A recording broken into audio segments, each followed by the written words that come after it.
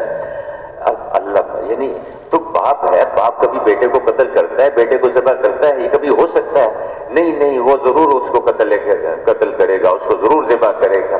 بھائی نہیں ہو سکتا, وہ تو اللہ کے نبی ہیں, اللہ کے نبی ہیں, اور نبی تو یعنی سینکڑوں باپ سے زیادہ شفیق ہوتا ہے, کیسے یہ نہیں ہوگا؟ نہیں اللہ نے اس کو حکم دیا ہے, اس لیے ابراہیم اس کو, اچھا اللہ نے حکم دیا ہے اور تو اللہ کے حکم سے روکنے والی تو آ گئی, ہاں تو یقیناً شیطان ہے, بھاگ یہاں سے, مردود شیطان یہاں سے نکل جا. اگر اللہ نے حکم دیا ہے کہ میرے بیٹے کو ابراہیم علیہ السلام اپنے ہاتھ سے ذبح کر دے, لبیک اللہم لبیک, میں اس کے لیے تیار ہوں, میں اس کے لیے تیار ہوں. حاجرہ علیہ السلام بھی آئیے, اس لیے کہتے ہیں گھروں پر بھی محنت کرنی چاہیے, اپنی عورتوں پر, اپنے بچوں پر, ان کو بھی ایمان سکھانا, ان کو بھی اللہ کی اطاعت سکھانا, ان کو بھی اللہ کے سامنے جھکنا, اللہ کی فرما برداری, اللہ کی بندگی سکھانا. اور فرماتے تھے کہ تبلیغ کا خلاصہ کیا ہے کہ ہر مسلمان میں یہ بات پیدا ہو جائے کہ مجھے اللہ پر جان قربان کرنی ہے, مجھے اللہ کی ماننی ہے, حضور کے طریقے پر ماننی ہے. میرے بھائیو, ایک مسلمان میں یہ بات پیدا کریں کہ دیکھو ہم نے اللہ کی ماننی ہے اور اللہ کے رسول کے طریقے پہ ماننی ہے. ہم نے تاجر میں یہ بات آئے, ذمہ دار میں یہ بات آئے, حاکم میں یہ بات آئے, محکوم میں یہ بات آئے, فقیر میں یہ بات آئے, مالدار میں, غریب میں, ہر ایک کے اندر یہ بات آ جائے کہ ہم نے اللہ کی ماننی ہے اور حضور کے طریقے پہ ماننی ہے, اللہ کی ماننی ہے, حضور کے طریقے پر ماننی ہے. اس پہ ہر ایک کو ایک کے پاس جا کے اس کو تیار کرنا کہ دیکھو ہمیں ہمارا کوئی کام نہیں ہے, بس اللہ پہ ہم نے جان لگانی ہے, ایسے جان قربان کرنی ہے جیسے حضور صلی اللہ علیہ وسلم نے 23 برس جان قربان کی, اس طرح جان قربان کرنی ہے اللہ پر, اللہ کے دین پر. خیر, اب اسماعیل علیہ السلام نے ان کو لٹایا, چھری رکھی, جب ذبح کرنے لگے تو اللہ پر دیکھو ابراہیم علیہ السلام کا اور اسماعیل علیہ السلام کا قصہ یہاں ختم ہو گیا.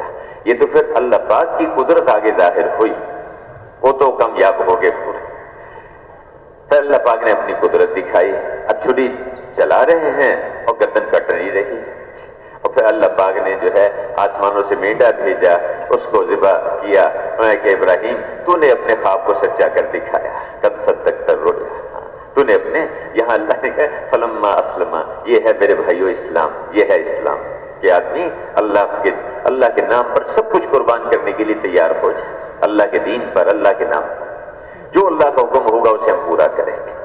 پھر میرے بھائیو, اس میں اسماعیل علیہ السلام بڑے ہوئے, ابراہیم علیہ السلام پھر چلے گئے, پھر اس طرح, اور پھر ان کی اسی قبیلہ جرہم میں شادی ہوئی. اسی فرمایا کہ بھئی یہ جو یمن والے ہیں نا جی, ان کا بھی حق ہے ہمارے اوپر, چونکہ ہماری دادی جو تھیں حضرت اسماعیل علیہ السلام کی اہلیہ وہ یمن سے تھی, اور حاجرہ علیہ السلام یہ مصر سے تھی, اس لیے مصر والوں کا بھی ہمارے اوپر حق ہے. تو خیر میرے بزرگوں بھائیوں, اب وہ بڑے ہوئے, شادی ہوئی, اور اس کے بعد پھر ابراہیم علیہ السلام ایک دن گھر تشریف لائے, وہاں سفر کر کے آئے تو ان کی اہلیہ گھر میں تھی. انہوں نے پوچھا کہ اسماعیل کہاں ہیں؟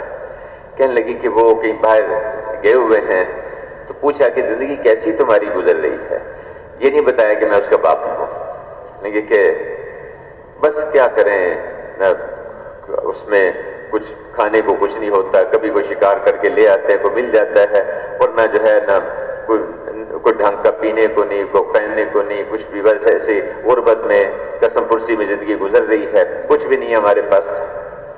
تو ابراہیم علیہ السلام نے سے کہا کہ جب وہ اسماعیل آئے نا شکار سے, تو ان کو کہنا کہ فلاں شخص آیا تھا اور وہ یہ کہہ گیا ہے کہ اپنے گھر کی چوکھٹ بدل لو.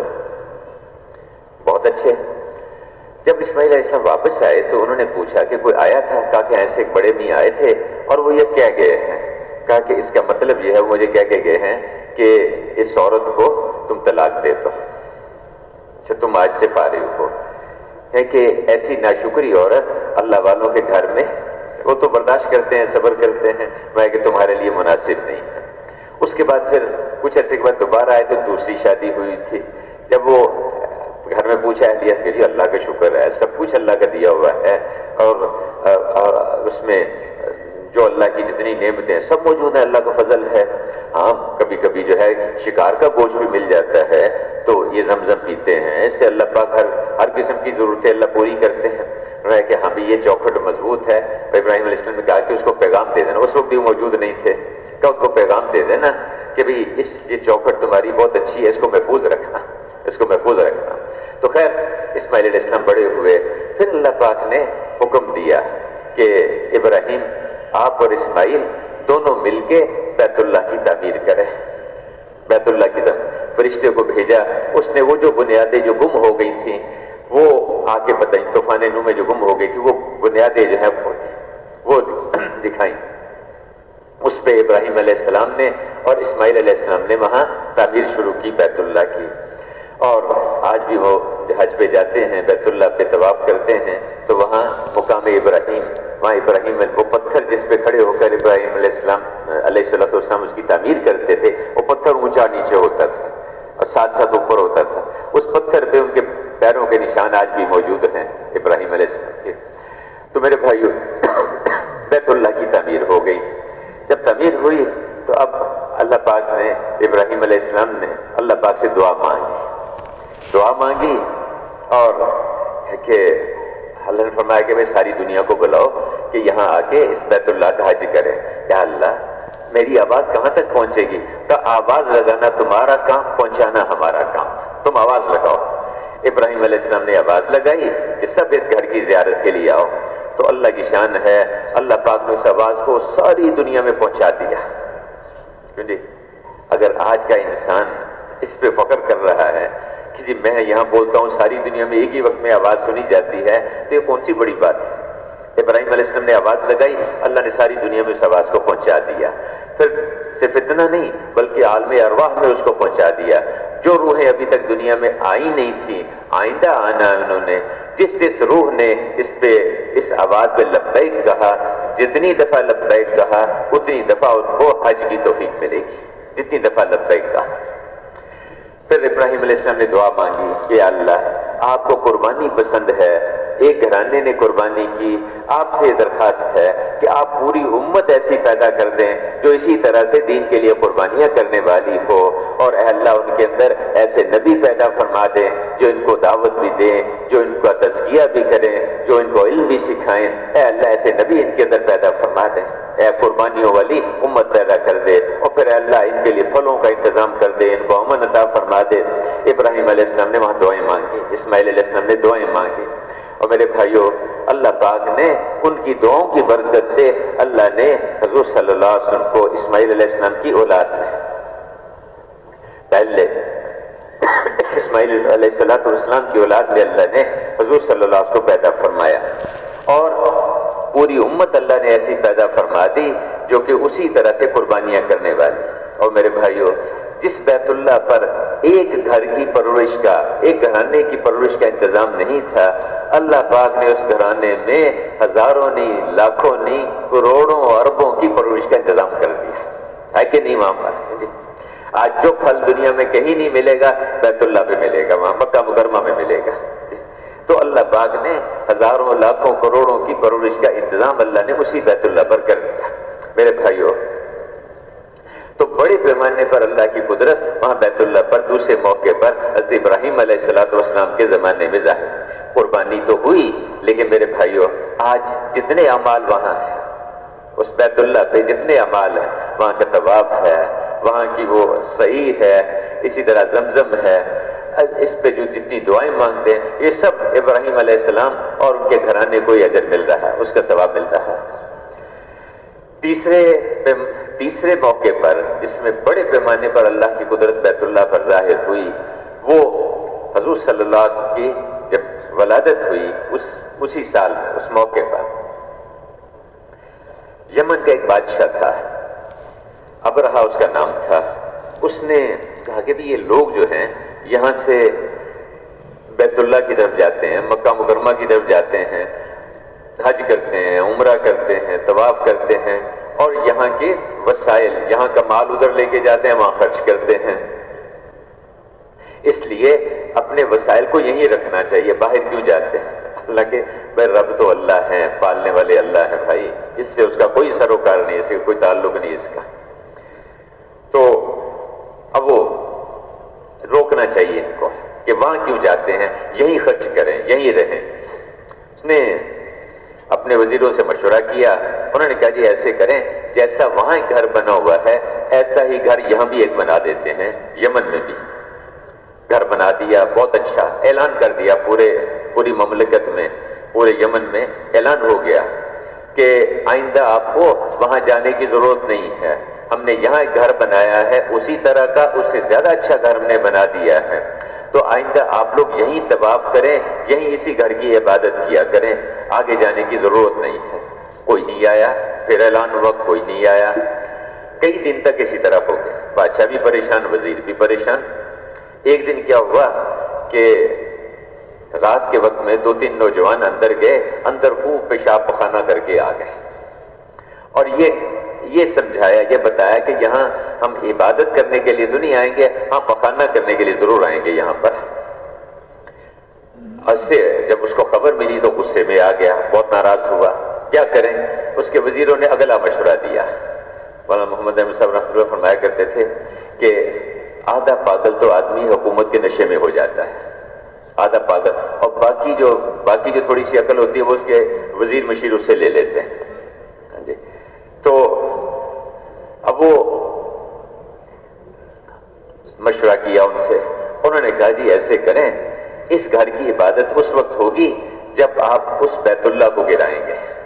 اب یہ عقل نہیں، یہ سمجھ نہیں کہ وہ بیت اللہ تو قربانیوں سے وجود میں آیا، ابراہیم علیہ السلام، اسماعیل علیہ السلام اور ان کے پورے گھرانے کی قربانیاں، اس کی وجہ سے وہ بیت اللہ جو ہے وہ تعمیر ہوا، اس کو تم کیسے گرا سکتے ہو؟ تو ایک ہے مال کی بنیادوں پہ چلنا، حکومت کی بنیادوں پہ چلنا. دل حکومتیں نہیں پلٹ سکتی، مال کی وجہ سے دلوں کو نہیں پلٹا جا سکتا، دل تو قربانیوں سے پلٹتے ہیں. اور دل جب مشقتوں کے ساتھ دین کا کام کیا جاتا ہے اور قربانیوں کے ساتھ دین کا کام کیا جاتا ہے، اس سے اللہ پاک دلوں کو پلٹتے ہیں. دلوں کے اندر یہ بات آتی ہے کہ ہاں ان کی مانو، ان کے پیچھے چلو. وہ پورے گھرانے کی قربانیاں، اس پہ اللہ پاک نے بیت اللہ کو اس کی تعمیر کروائی ہم سے. اب چلا وہاں سے. اس زمانے میں سب سے بڑی جو قوت ہوتی تھی وہ ہاتھیوں کا لشکر تھا. ہاتھیوں کا لشکر لے لیا اس نے کہ اب جا کے بیت اللہ کو گرانا ہے. وہاں سے چلا، چلتے چلتے وہاں جب مزدلفہ کے پاس پہنچے، وادی محصر اس سے پہلے وہاں پہنچے تو اس کے آدمیوں نے حضور صلی اللہ علیہ وسلم کے دادا عبد المطلب ان کے کچھ اونٹ پکڑ لیے اور پکڑ کے لے آئے. عبد المطلب کو پتا چلا کہ اس طرح سے ابرہہ آیا ہے اپنی فوجوں کے ساتھ بیت اللہ کو گرانے کے لیے. بیت اللہ کے سردار تھے وہاں کے. انہوں نے پتا چلا کہ بھی اس کے آدمیوں نے ان کو اونٹ پکڑ لیے. وہاں سے وہ آئے، آ کے کہا کہ بات کرتا ہوں ابرہہ سے. ابرہہ کے آدمیوں نے بتایا کہ اس طرح مکہ کے جو سردار ہیں عبد المطلب وہ آئے ہیں آپ سے بات کرنے کے لیے. ابرہہ کا خیال یہ تھا کہ وہ آئے ہوں گے کہ مجھے روکے، منع کرے کہ تم کیوں حملہ کرنے کے لیے آئے ہو یہاں پر، بیت اللہ ہے اس سے. تو اب وہ آئے، جب بیٹھے بات چیت ہوئی تو انہوں نے کہا کہ تیرے آدمیوں نے میرے اونٹ پکڑ لیے ہیں، تیرے آدمیوں نے میرے اونٹ پکڑ لیے ہیں، ان سے کہو کہ میرے اونٹ واپس کریں. اس نے آدمیوں کو بلایا تھا بھی ان کے اونٹ واپس کر دو، یہ سردار ہیں یہاں کے، اونٹ واپس کر دیے. اس نے اگلی سوال پوچھا، اگلی بات پوچھی اس نے کہ آپ کو معلوم ہے کہ میں یہاں بیت اللہ کو گرانے کے لیے آیا، آپ جانتے ہیں، اور آپ نے مجھ سے بیت اللہ کی کوئی بات نہیں کی، آپ یہاں کے سردار ہیں، آپ مجھ سے اپنے اونٹوں کی بات کر رہے ہیں. اس پہ فرمایا انہوں نے، کہا کہ دیکھو بات یہ ہے کہ ان اونٹوں کا مالک میں ہوں، اس گھر کا بھی ایک مالک ہے، اس گھر کا بھی رب ہے، اس کا مالک بھی ہے. وہ اپنے گھر کی حفاظت کرنا بہت اچھی طرح سے جانتا ہے، بہت اچھی طرح جانتا ہے. میرے بھائیوں، جب باطل کا جب موت آتی ہے تو بیت اللہ پہ اس کے خلاف منصوبے بنانے شروع کر دیتا ہے. اس پہ تدبیریں اپنی چلانی شروع کر دیتا ہے. تو کیا اس کا بھی رب ہے، وہ اپنے گھر کی حفاظت کرنی بہت اچھی طرح جانتا ہے. خیر وہ اپنے اونٹ لے کے آگے، اس کا قافلہ آگے بڑھا، تھوڑا سا آگے بڑھے تو سمندر کی طرف سے وہاں سے چھوٹے چھوٹے پرندے آئے، ابابیل، اور ان پرندوں کے منہ میں چھوٹی چھوٹی کنکریاں، پنجوں میں چھوٹی چھوٹی کنکریاں. ہاتھیوں کا لشکر اللہ نے اس کو ختم کرنے کے لیے کوئی مقابلے پہ ہاتھی نہیں بھیجے، کوئی اللہ پاک نے کوئی مقابلے پر کوئی جانور نہیں بھیجے، کوئی کتے، کوئی بھیڑیے نہیں بھیجے، چھوٹے چھوٹے پرندے. اچھا پرندوں کو بھی یہ نہیں کہا کہ ان کی آنکھوں میں پنجے ہی مار دو، یہ بھی نہیں کیا، بلکہ پرندوں کے منہ میں چھوٹے چھوٹے سے کنکر، اور وہ پرندے اوپر آئے اور ایک کنکر اوپر سے گراتے، جو فوجی جو سپاہی اس کے سر پہ گرتا ہے، اس کی لوہے کی ٹوپی کو کاٹتا، پھر اس کی کھوپڑی کو کاٹتا، اس کے جسم کو کاٹتا، وہاں سے گزر کے ہاتھی کے جسم میں داخل ہوتا، ہاتھی کو کاٹتا اور زمین پہ جا کے دھس جاتا ہے. اور تھوڑی دیر میں وہ سارا ہاتھیوں والا لشکر، الم تر کیف فعل ربک باصحاب الفیل، تم نے نہیں دیکھا کہ تمہارے رب نے اس ہاتھیوں والے لشکر کے ساتھ کیا کیا؟ ایسے کر دیا کہ جیسے جانور گھاس کو چر کے چپا کے تھوک دیتا ہے، ایسے کر دیا اس کو. میرے بھائیو، اللہ کی قدرت آج بھی اسی طرح سے موجود ہے. تو اللہ پاک نے اس ہاتھیوں والے لشکر کا صفایا کر دیا. اور میرے بھائیو، تیسرے موقع پر اللہ کی قدرت یہ ابرہہ کے واقعے میں ظاہر، بڑے پیمانے پر ظاہر، بڑے پیمانے پر، کہ جو بیت اللہ کے اس کے خلاف منصوبے بنائے گا، اللہ پاک اس کے ساتھ اس طرح سے انتظام کرے گا. میرے بھائیو اور بزرگوں، چوتھا موقع، جس موقع پر اللہ کی قدرت بڑے پیمانے پر ظاہر ہوئی بیت اللہ پر، کہ وہاں اللہ پاک نے حضور صلی اللہ علیہ وسلم کو پیدا فرمایا، اسی مکہ مکرمہ میں، اسی بیت اللہ. اب تو وہ گھر جو ہے وہ بیت اللہ کے اس کے بیچ میں آ گیا ہوا ہے جہاں حضور صلی اللہ علیہ وسلم کی ولادت ہوئی. تو آپ جب پیدا ہوئے تو یتیم، والد کا آپ کی پیدائش سے پہلے انتقال ہو گیا. 6 سال کی عمر ہوئی تو والدہ آمنہ رضی اللہ عنہا ان کا بھی انتقال ہو گیا. 8 سال کی عمر ہوئی تو دادا بڑی محبت کرتے تھے، یعنی چونکہ سردار تھے، ان کے لیے ایک قالین بچھا ہوتا تھا بیت اللہ کے ساتھ، اس کے سہارا لگا کے بیت اللہ کی دیوار کے ساتھ وہاں بیٹھا کرتے تھے. کسی کو اس قالین پہ بیٹھنے کی اجازت نہیں تھی سوائے حضور صلی اللہ علیہ وسلم کے، کہ یہ میرا بیٹا جو ہے بھائی اس کو کوئی نہیں روکے گا، وہ وہاں بیٹھا کرتے تھے. تو آپ صلی اللہ علیہ وسلم کے دادا وہ بہت شفقت اور محبت سے پرورش کرتے تھے. 8 سال کے ہوئے تو دادا کو بھی اللہ نے لے لیا، وہ بھی انتقال کر گئے. اب یتیم بچہ، نہ باپ نہ ماں نہ دادا.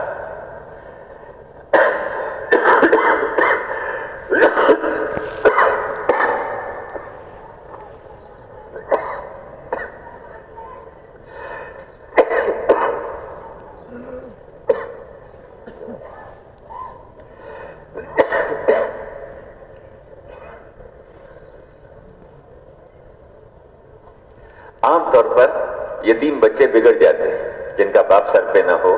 اللہ پاک نے ابراہیم علیہ السلام کے بچے کی بھی تربیت فرمائی، اور حضور صلی اللہ علیہ وسلم کو اللہ پاک نے کیسی تربیت فرمائی. اب چچا نے پرورش میں لے لیا، ابو طالب نے، انہوں نے پرورش میں لیا. گھرانہ عیالدار تھا، غریب تھے، تو اس کا کچھ اتنا کافی نہیں ہوتا تھا گھر میں. حضور صلی اللہ علیہ وسلم نے اس عمر میں 8-10 سال کی، 10-12 سال کی عمر میں فرماتے ہیں کہ تھوڑی سی اجرت کے لیے میں بکریاں چرایا کرتا تھا، بکریاں چراتا تھا تاکہ کچھ گھر کا گزارا ہو جائے. اب میرے بھائیوں، جب آپ صلی اللہ علیہ وسلم بڑے ہوئے، آپ نے 40 سال ان کے بیچ میں گزارے، اور زندگی ایسی گزاری آپ نے، آپ کے اخلاق ایسے شاندار، یعنی آپ امین ہیں، صادق ہیں، ساری قوم اپنے مسائل آپ کے پاس لے کر آتی ہے. بیت اللہ کی دوبارہ جب تعمیر کرنے لگے تو اس میں تھوڑا سا جھگڑا ہو گیا اور ہر قبیلہ کہے کہ وہ جو حجر اسود ہے ہم لگائیں گے، دوسرا قبیلہ کہے ہم لگائیں گے، تیسرا کہا کہ اتنے میں جو صبح جو سب سے پہلے بیت اللہ پہ آئے گا اس سے فیصلہ کروائیں گے۔ اگلے دن صبح حضور صلی اللہ علیہ وسلم آ رہے تھے، دیکھا کہ وہ محمد آ گئے، یہ صادق ہے، امین ہے، یہ سب سے اچھا فیصلہ کریں گے۔ ایسے معروف تھے، ہر جھگڑے میں آخر میں ان سے پوچھ لیتے تھے، اور دشمن بھی کہتے کہ بھی یہ سچے ہیں، امانت دار ہیں۔ آپ صلی اللہ علیہ وسلم نے وہ سارے قبائل کو، جتنے قبیلے تھے ان کے کہا کہ بھی تم ایسے کرو، تمہارا ایک آدمی آ جائے، ہر قبیلے کا سردار آگے آ جائے، ایک چادر کے اوپر اس حجر اسود کو رکھ دیا، کہا کہ سب اٹھا کے لے چلو وہاں پر۔ سب نے اٹھا کے لے آئے وہاں پر، اور آپ نے پھر اپنے ہاتھوں سے اس کو وہاں پر لگا دیا۔ کہا ایسا شاندار فیصلہ کہ سب کو اس میں مطمئن کر دیا، سب کو ایسے۔ لیکن میرے بھائیوں، صرف اس سے لوگوں کی زندگیاں نہیں بدلی، اس سے لوگ اسلام میں داخل نہیں ہوئے، اس سے لوگوں نے اپنے کفر کو نہیں چھوڑا، کیونکہ اسلام جو پھیلتا ہے وہ دعوت سے پھیلتا ہے۔ اسلام جو ہے وہ دعوت سے زندگیاں بدلتی ہیں۔ دعوت کے ساتھ یہ ساری چیزیں ہوں گی، نماز بھی ہے، ذکر بھی ہے، اخلاق بھی ہیں، یہ سب چیزیں دعوت کے ساتھ ہے۔ دعوت زندگیوں کو بدلتی ہے، دعوت زندگیوں کو پلٹتی ہے۔ صرف اخلاق سے اسلام نہیں پھیلتا، اخلاق معمول ہوتے ہیں، لیکن جو زندگیاں جو بدلیں گی وہ دعوت سے بدلیں گی۔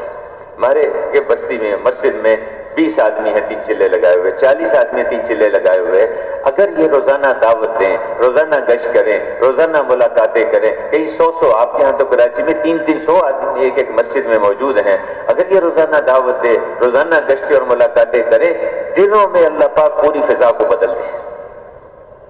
دعوت سے زندگیاں بدلتی ہیں، دعوت سے لوگ پلٹتے ہیں۔ تو خیر 40 سال آپ نے بیچ میں گزارے، اور لوگوں کو اعتماد بھی، اور ایسے امین ہیں، صادق ہیں، سچے ہیں۔ اس کے بعد ایک پریشانی رہتی تھی آپ پر کہ یہ کیا حالات چل رہے ہیں، بچوں کو زندہ دفن کر دیتے ہیں، بچیوں کو، اور آپس میں لڑائی شروع ہوتی ہے، کئی سال تک لڑائی چلتی رہتی ہے۔ تو ان سب کو دیکھ کے پریشان ہوتے تھے، جتنے بھی سلیم الفطرت لوگ ہوتے ہیں حالات کو دیکھ کے پریشان ہوتے ہیں کہ یہ کیا ہو رہا ہے۔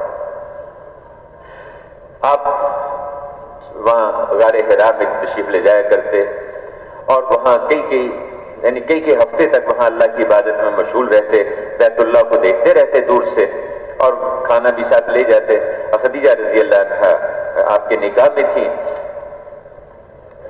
پھر وہاں پر آپ صلی اللہ علیہ وسلم پر اللہ نے وحی بھیجی۔ جب 40 سال کے ہوئے آپ کو نبوت ملی، جب آپ کو نبوت ملی تو آپ جبرائیل علیہ السلام نے آ کے آپ کو اس کے جب پہلی وحی اتری اقرا، تو اس کے بعد پھر آپ گھر تشریف لائے، اپنی اہلیہ کو سارا واقعہ سنایا، اور گھبراہٹ تھی، اس کی وحی کا ایک پریشانی تھی، تو انہوں نے تسلی دی کہ جی آپ گھبرائیں نہیں، آپ تو ایسے اونچے اخلاق والے ہیں، بیواؤں کا خیال کرتے ہیں، یتیموں کی پرورش کرتے ہیں، بھوکوں کو کھانا کھلاتے ہیں، ایسے اونچے اخلاق والوں کو اللہ ضائع نہیں کیا کرتا، آپ گھبرائیں نہیں۔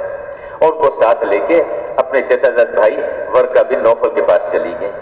انہوں نے ساری بات سنی، ان کا یہ تو وہی فرشتہ ہے جو عیسیٰ علیہ السلام کے پاس آیا کرتا تھا، اور یہ میرا اندازہ یہ ہے کہ یہ وہی نبی ہے جن کی خوشخبری، جن کی خبریں ہمیں پرانی کتابوں میں ملی، وہ پرانی کتابوں کے عالم تھے۔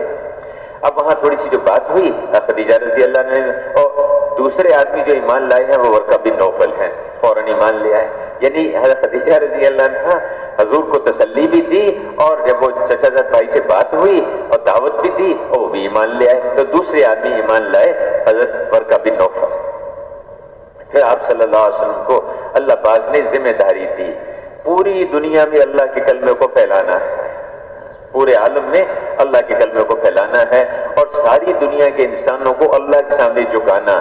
صرف یہ نہیں اس زمانے کے، صرف عرب نہیں، قریش نہیں، صرف بلکہ ساری دنیا کے انسان اور قیامت تک کے آنے والے انسان، سب کو اللہ کی اطاعت پہ، اللہ کی بندگی پہ لانا، اللہ کے احکامات پہ چلنے والا بنانا، اللہ کے مرضی پہ زندگی گزارنے والا بنانا، اس کی محنت، اس کی ذمہ داری حضور پہ ڈال دی گئی۔ اب کوئی اسباب، بھئی ایک آدمی کو کوئی ذمہ داری ڈالی جاتی ہے، کوئی فوج، کوئی ہتھیار، ہتھیار، کوئی مال، کوئی عملہ دیا جاتا ہے، کچھ نہیں ہے ساتھ۔ دو کام دے دیے، اٹھیے، کھڑے ہو جائیے، لوگوں کو ڈرائیے اور اپنے رب کی بڑائی بیان کیجیے، لوگوں کو دعوت دیجیے۔ اے ہمارے حبیب، ہم نے آپ کو ساری دنیا کے انسانوں کے لیے آپ کو اپنا رسول بنا کر بھیجا ہے۔ اور دوسرا کام کیا دیا؟ اٹھیے راتوں کو، آدھی رات، کچھ کم کچھ زیادہ، اور اللہ سے مانگیے، دعوت اور دعا، دعوت اور دعا، دعوت اور دعا۔ اللہ پاک نے دو کام دیے۔ آپ نے چپ کے دعوت دینی شروع کی، انفرادی طور پر محنت کرنی شروع کی۔ حضرت علی کرم اللہ وجہہ ایمان لے آئے، حضرت ابو بکر رضی اللہ عنہ ایمان لے آئے، حضرت زید بن حارثہ ایمان لے آئے۔ کرتے کرتے انفرادی طور پر دعوت چلتی رہی، اور جو ایمان لاتا وہ دعوت دینے میں لگ جاتا ہے، جو ایمان لاتا وہ دعوت دینے میں لگ جاتا ہے، جو ایمان لاتا وہ اللہ کی طرف بلانے میں لگ جاتا ہے، انفرادی طور پر۔ 3 سال تک چپ کے بات چلتی رہی۔ پھر اللہ پاک کی طرف سے حکم ملا کہ آپ اب قریبی رشتہ داروں کو ڈرائیے۔ آپ صفا پہاڑی پر چڑھے، بلایا قبیلے والوں کو، بلایا، ان میں بات کی، ان کو دعوت دی، اور سب سے پہلے انکار کیا جس نے، وہ آپ کا سگا چچا ابو لہب، اس نے انکار کیا۔ پہلا پتھر اس نے مارا، پہلی گالی اس نے دی، اور پہلا دھکا اس نے دیا۔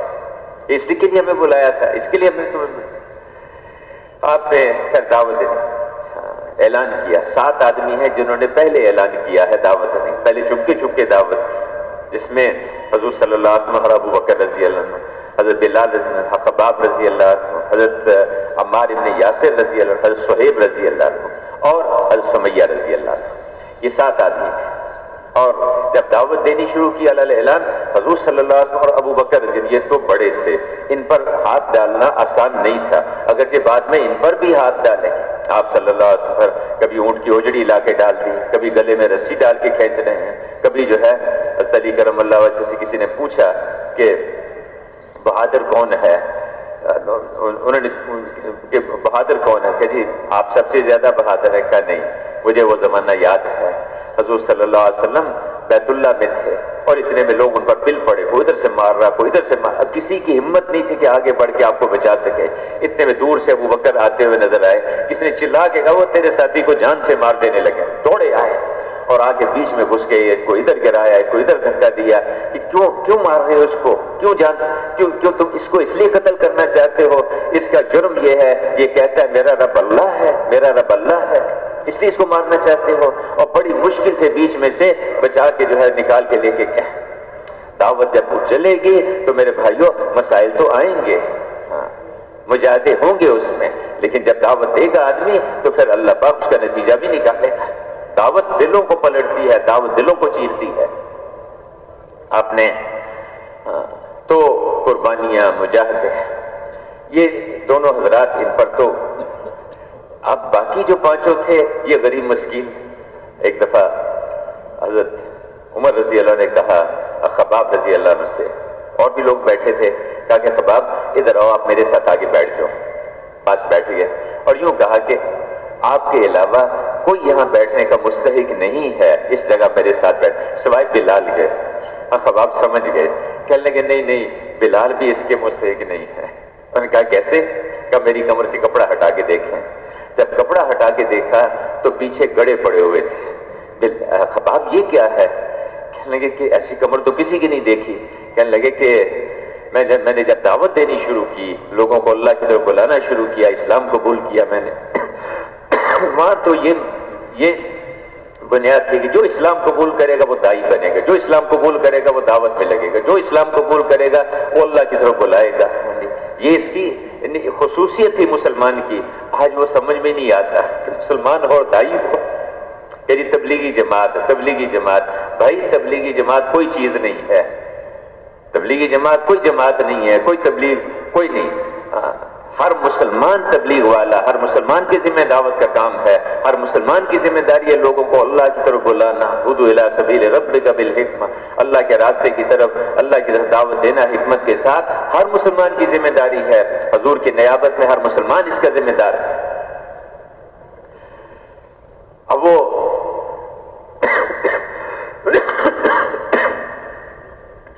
میرے بھائی حضرت خباب رضی اللہ عنہ نے کہا کہ میں جب دعوت دیتا تھا تو مجھے مارتے پیٹتے تھے، حتیٰ کہ ایک دن مجھے ٹانگوں سے پکڑا، بازوں سے پکڑا اور انگارے جلائے گئے کوئلے کی، اور دہتے ہوئے انگاروں کے اوپر مجھے ایسے لٹا دیا گیا، اور ان انگاروں کو بجھانے والی کوئی چیز نہیں تھی سوائے میرے جسم کا خون اور چربی۔ بلال کے ساتھ تو یہ نہیں ہوا، میرے ساتھ جو کچھ ہوا بلال کے ساتھ ٹھیک ہے، ان کے ساتھ بھی ہوا، لیکن یہ نہیں ہوا۔ حضرت عمر خاموش ہو گئے۔ تو مشقتیں مجاہدے، حضرت سمیہ رضی اللہ عنہ کو شہید کر دیا گیا اسی دعوت کی وجہ سے۔ حضرت عمار بن یاسر، حضرت سمیہ، ان کو ابو جہل کبھی مار رہا ہے، کبھی جو ہے وہ تو کبھی عتبہ، کبھی شیبہ، آپ پاس سے گزرتے تو اس وقت میں کچھ آپ تسلی دیتے ان کو، کچھ کر نہیں سکتے تھے کہ یا رسول اللہ یہ ہمارے ساتھ اصبر یا آل یاسر ان موعدکم الجنہ، صبر کرو، برداشت کرو، تمہارے لیے جنت کے وعدے، جنت کی خوشخبری ہیں تمہارے لیے، وعدے ہیں تمہارے لیے، اور کہ برداشت کرو، کفوا ایدیکم، اپنے ہاتھوں کو روک کے رکھو، کچھ نہ کہو، برداشت کرو اور لگے رہو، دعوت دیتے رہو۔ آپ قرآن اترتا، قرآن کی آیتیں پڑھ کے سناتے، حوصلہ بڑھاتے، نماز صبح و شام کی نماز اس کی ابتدائی شکل میں نماز پڑھو، اللہ سے مانگو، نماز پڑھو، اللہ سے مانگو۔ تو جو ایمان لاتا وہ دعوت میں لگتا، جو ایمان لاتا وہ قرآن سیکھنے میں لگتا، قرآن پڑھ پڑھ کے لوگوں کو دعوت دینے میں لگتا، جو ایمان لاتا وہ نماز پڑھ کے اللہ سے دعا مانگنے میں لگ جاتا، اللہ سے مانگنے میں لگتا، اور اخلاق بنتے گئے، برداشت کرتے رہے، صبر کرتے رہے۔ پھر میرے بھائیوں بزرگوں، کرتے کرتے اللہ پاک نے آپ صلی اللہ علیہ وسلم کی اسکیم کو ساری دنیا میں چلایا۔ پھر آپ وہاں سے ہجرت کر کے وہاں مدینہ منورہ تشریف لے آئے۔ جب اللہ نے آپ کو، سے پہلے معراج کا واقعہ ہوا جس میں حضور صلی اللہ علیہ وسلم کو جبرائیل علیہ السلام اپنے ساتھ لے کے چلے، بیت المقدس کی طرف کو لے کر گئے، راستے میں 4 جگہ نفل پڑے، اور جب وہاں پہنچے تو جبرائیل علیہ السلام پوچھا کہ آپ نے معلوم ہے آپ نے کہاں کہاں نفل پڑھے؟ کہا نہیں، بتائیے۔ یعنی پہلی جگہ وہ یثرب ہے جو آپ کی آئندہ ہجرت کی جگہ ہوگی، وہاں آپ نے پڑھے۔ پھر وہاں سے جب آپ آگے چلے تو آپ نے وہاں 2 رکعت پڑھی جو حضرت شعیب علیہ السلام کی بستی تھی، وہاں 2 رکعت پڑھی۔ پھر آگے آپ نے وہاں 2 رکعت پڑھی جہاں موسیٰ علیہ السلام سے اللہ پاک نے کلام کیا تھا، شجر موسیٰ، وہاں آپ نے 2 رکعت پڑھی۔ اور چوتھی جگہ بیت اللحم جو عیسیٰ علیہ السلام جہاں ان کی ولادت ہوئی تھی، وہاں آپ نے 2 رکعت پڑھی۔ پھر بیت اللہ پہ آپ تشریف لے آئے، بیت المقدس پہ تشریف لائے، وہاں انبیاء کرام صفوں میں کھڑے ہیں سب، اور مصلی کی امام کی جگہ خالی ہے۔ اب سب انبیاء علیہ السلام انتظار میں ہیں کہ امامت کون کرائے گا۔ میرے بھائیوں، یہ جو ہمارے علماء کرام ہیں نا جی، ہم ان کی قدر کریں، ان کو وہ نسبت حاصل ہے۔ دیکھو اللہ پاک نے ان کو بہت اونچا کیا ہے، جن کو اللہ نے مقام دیا ہم بھی ان کو مقام دیں، ہم بھی ان کو آگے رکھیں۔ نماز کا وقت آتا ہے، دن میں 5 دفعہ اللہ پاک ہمیں ایک بات سمجھاتے ہیں، 5 دفعہ دن میں کہ جی وہ اجی ڈاکٹر صاحب آپ ذرا پیچھے ہو جائیں، بریگیڈیئر صاحب آپ بھی ذرا پیچھے ہو جائیں، اجی مالدار صاحب، تاجر صاحب آپ بھی ذرا پیچھے، مولانا آپ آگے تشریف لائیے، آپ نماز پڑھا دیجیے۔ کیوں نہیں؟ دن میں 5 دفعہ اللہ پاک بتاتے ہیں کہ نہیں؟ ہاں، تو ہم ان کی قدر کریں۔ خیر، یہ تو ایسے بیچ میں بات آ گئی۔ تو جبرائیل علیہ السلام نے حضور صلی اللہ علیہ وسلم کے بازو پکڑا، ان کو آگے مصلی پہ کھڑا کر دیا، اس لیے کہتے ہیں امام الانبیاء، امام الانبیاء، سارے نبیوں کے امام ہیں آپ صلی اللہ علیہ وسلم۔ آپ نے نماز پڑھائی، اس کے بعد پھر آپ معراج پہ آسمانوں پہ تشریف لے گئے۔ جب وہاں پہنچے تو اللہ پاک نے پوچھا کہ آپ ہمارے لیے کیا لے کر آئے ہیں؟ کہا کہ یا اللہ التحیات للہ والصلوات والطیبات، کہ اللہ جتنی عبادتیں مالی بدنی قولی وہ سبھی آپ کے لیے، ہم کیا لا سکتے ہیں آپ کے لیے؟ میں السلام علیکہ ایھا النبی ورحمۃ اللہ وبرکاتہ، اے ہمارے حبیب آپ پر سلامتی ہو، برکتیں ہوں، رحمتیں ہوں اللہ کی طرف سے۔ اور فوراً کیا فرمایا کہ السلام علینا وعلی عباد اللہ الصالحین، اے اللہ صرف میرے اوپر نہیں، میرے اوپر بھی اللہ، میرے اوپر بھی، اور جتنی انسانیت، جتنے نیک لوگ ہیں، جتنے اے اللہ جتنے نیک، ان سب کے اوپر آپ کی رحمت۔ اللہ کی شان ہے، اللہ کے حبیب ہمیں وہاں جا کر نہیں بھولے، اور ہم یہاں اپنے کھیتوں میں، اپنی دکانوں میں، اپنے گھروں میں ہم اللہ کے رسول کو بھول گئے۔ اللہ کے حبیب یعنی ویسے اسے سمجھانے کے لیے دکاندار کے پاس آئے، کہتے بھائی مجھے یہاں جگہ دے دو۔ یا رسول اللہ مسجد میں تو آ کے آپ کو دیکھ لیں گے، اس دکان میں آپ کے لیے گنجائش نہیں میری۔ وجہ یہ ہے کہ جب آپ اگر یہاں آ گئے تو مجھے سچ بولنا پڑے گا، میں ملاوٹ نہیں کر سکوں گا، میں کسی کو دھوکہ نہیں دے سکوں گا، میں کم نہیں توڑ سکوں گا، اس لیے آپ یہاں سے تو تشریف لے جائیے۔ اللہ کے رسول کھیت والے کے پاس جاتے ہیں، اس سے کہتے ہیں اجی یا رسول اللہ آپ مسجد میں پہنچ جائیں، میں وہاں آپ کے پاس آ جاؤں گا۔ اگر آپ میرے کھیت میں آ گئے تو میں تو سودی نظام پر میں بیج نہیں لے سکوں گا، میں جو ہے سودی قرضے پر میں کھاتے نہیں لے سکوں گا، میں تو عشر بھی مجھے روکنا ہے، مجھے تو عشر دینا پڑے گا۔ اگر آپ آ گئے آپ یہاں سے بھی تشریف لے جائیے، آپ یہاں سے بھی تشریف لے جائیے۔ اچھا مجھے اپنے گھر میں ہی جگہ دے دو یا رسول اللہ، اگر آپ میرے گھر میں آ گئے تو میرے گھر میں وہ جو خرافات ہے مجھے تو وہ ساری نکالنی پڑے گی۔ اگر آپ میرے گھر میں آ گئے تو مجھے تو گھر کے اندر بیوی کے ساتھ بھی اچھا سلوک کرنا پڑے گا، بچوں کا بھی مجھے اور والدین کی بھی مجھے خدمت کرنی پڑے گی، رشتہ داروں کے ساتھ بھی مجھے اچھا سلوک کرنا پڑے گا۔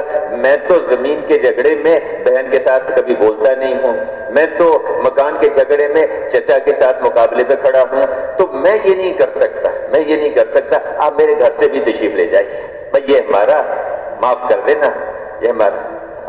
تو میرے بھائیوں اللہ کے رسول ہمیں وہاں نہیں بھولے، ہم یہاں عمل میں بھول گئے۔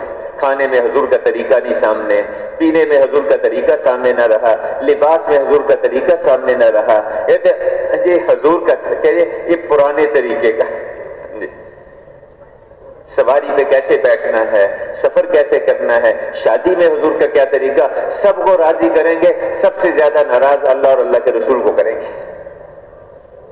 یہ شادی ہے، شادی ہماری خوشی اللہ کی ناراضگی میں، ہماری خوشی اللہ کے رسول کی ناراضگی میں، اور اللہ کے رسول وہاں نہیں بھولے ہمیں وہاں پر۔ اس کے بعد اللہ نے پوچھا کہ آپ کو بہت ساری صفات ہم نے دی ہیں، آپ کو ان میں سے سب سے زیادہ پسند کون سی صفت ہے؟ فرمایا کہ اے اللہ میں آپ کا بندہ ہوں، عبدیت، مجھے یہ سب سے زیادہ پسند ہے۔ تو جب آپ واپس تشریف لا رہے تھے تو اللہ نے 8 چیزیں آپ کو خاص طور سے دی اپنی امت کے لیے کہ یہ ہماری طرف سے لے کے جائیے۔ ایک تو 5 نمازیں دی، نماز دی، اور روزہ دیا اور زکوٰۃ دی، 5 نمازیں وہاں پر دی اور روزہ اور زکوٰۃ صدقہ یہ دیا اللہ کے امت کے لیے کہ اپنی امت کے لیے لے جائے۔ اور اس کے ساتھ ساتھ یہ کہا کہ تمہارا مذہب اسلام ہوگا اور تمہارا نام مسلمان ہوگا۔ تمہارا یہ پاکستانی، کہتے ہیں ہم پاکستانی ہیں، ہم ملیشین ہیں، ہم ترک ہیں، ہم سوڈانی ہیں، ہم یمنی ہیں، ہم پٹھان ہیں، ہم بلوچ ہیں، ہم مہاجر ہیں، انصاری، یہ سب نعرے اللہ کی ناراضگی کے نعرے ہیں، یہ سب نعرے اللہ کی طرف سے اللہ کے غصے کو کھینچنے والے نعرے ہیں۔ ہم اس کی بنیاد پہ کسی کے ساتھ سلوک نہیں کریں گے، یہ میری پارٹی کا ہے، یہ میری قوم کا ہے، یہ میرے قبیلے کا ہے، ہم اللہ کے امر کو دیکھیں گے، اللہ کے رسول کے طریقے کو دیکھیں گے، اس بنیاد پہ ہم سب کے ساتھ چلیں۔ ہم مسلمان ہیں، وَسَمَّاكُمُ الْمُسْلِمِينَ، اللہ نے تمہارا نام مسلمان رکھا ہے، یہ اللہ نے آسمانوں سے طے کر کے بھیجا، اور تمہارا دین اسلام ہے۔ قبر میں رکھا جائے گا، پوچھا جائے گا بتا تیرا دین کون سا ہے؟ اب جس نے قوم کو، قبیلے کو اور اپنی زبان والوں کو، اور کیسی طلبہ کی یونین ہے، یہ استادوں کی یونین ہے، یہ تاجروں کی انجمن ہے، یہ راجپوتوں کی، یہ میمنوں کی اور یہ گجراتیوں کی، یہ مہاجروں کی، کوئی یونین نہیں ہے، کچھ نہیں، ہم اللہ کے ہیں اور ہم اللہ کے رسول کے ہیں، ہم مسلمان ہیں۔ اب قبر میں رکھا جائے گا، جب یہ پوچھا جائے گا بتا تیرا دین کون سا ہے، کیا جواب دے گا یہ وہاں پر جا کے؟ ہاں میرا دین اسلام ہے، میں مسلمان ہوں، میں مسلمان ہوں، میرا دین اسلام ہے۔ اس کے بعد 3 چیزیں اور دی، دعوت، امر بالمعروف نہی عن المنکر اور اللہ کے راستے کی ہجرت، نقل و حرکت، یہ 8 چیزیں معراج کے موقع پر آسمانوں سے اللہ پاک نے اپنے حبیب کو دے کر اس امت کے لیے بھیجا۔ اب میرے بھائیوں بزرگوں، کل ہجرت فرمائی آپ نے، ہجرت کر کے آپ یہاں تشریف لے آئے، میں مختصر کر رہا ہوں، مدینہ منورہ تشریف لے آئے، وہاں آ کے آپ نے آتے ہی سب سے پہلا آپ نے کام کیا کیا، وہاں مسجد بنائی آپ نے، وہاں مسجد بنائی۔ میرے بھائی اور بزرگوں، یہ جو 4 موقع پر اللہ کی قدرت بیت اللہ پر بڑے پیمانے پہ ظاہر ہوئی، یہ 4 ہی مسئلے ہیں ہر شخص کے، ان کو چیزیں ملیں، ان کے گھرانے کی ان کی پرورش ہو جائے، دشمن سے ان کی حفاظت ہو جائے، اور ان کی سکیم، ان کا منصوبہ، ان کی تدبیر وہ کامیاب ہو جائے۔ یہ 4 مسئلے ہیں ہر شخص کے، اور یہی 4 مسئلے ہر حکومت کے۔ ہر حکومت کے یہی 4 مسئلے ہیں کہ ہمیں چیزیں ملیں، ہماری پبلک کو چیزیں ملیں، ہماری پبلک کی پرورش ہو جائے، پبلک کی پرورش ہو، اور اس کی دشمن سے حفاظت ہو جائے، اور ہماری اسکیم دنیا میں چلے۔ ہر حکومت کے یہی 4 مسئلے ہیں۔ اب میرے بھائیو بزرگوں، وہاں سے جب ہجرت کر کے آپ تشریف لائے، یہاں آپ نے مسجد بنائی، وہاں مدینہ منورہ میں مسجد بنائی۔ آپ جب وہاں تشریف لائے تو آپ کی اونٹنی، جب ہجرت کر کے آپ آئے تو آپ کی اونٹنی جو ہے، اب اس کے وہاں، چونکہ آپ سے 1 سال پہلے، یہاں ہجرت سے 1 سال پہلے آپ نے مصعب بن عمیر اور بعض جگہ عبداللہ ابن ام مکتوم بھی آتے ہیں رضی اللہ عنہ، ان حضرات کو بھیجا تھا وہاں جا کے محنت کرنے کا۔ وہاں مدینہ منورہ میں محنت کی اس طرح سے کہ مدینہ میں کوئی گھر ایسا نہیں بچا کہ جس میں کوئی نہ کوئی مسلمان نہ ہو۔ 1 سال پہلے محنت کر لی، اس لیے اب وہاں محنت کیا اور اللہ نے ایک فضا بنائی۔ تو انتظار تھا کہ حضور صلی اللہ علیہ وسلم تشریف لائیں گے۔ جب آپ کے آنے کی خبر ملی کہ حضور صلی اللہ علیہ وسلم اور ابو بکر رضی اللہ عنہ آ رہے ہیں، تو روز جو ہے وہ وہاں ثنیۃ الوداع، وہاں استقبال کے لیے لوگ آ جاتے تھے۔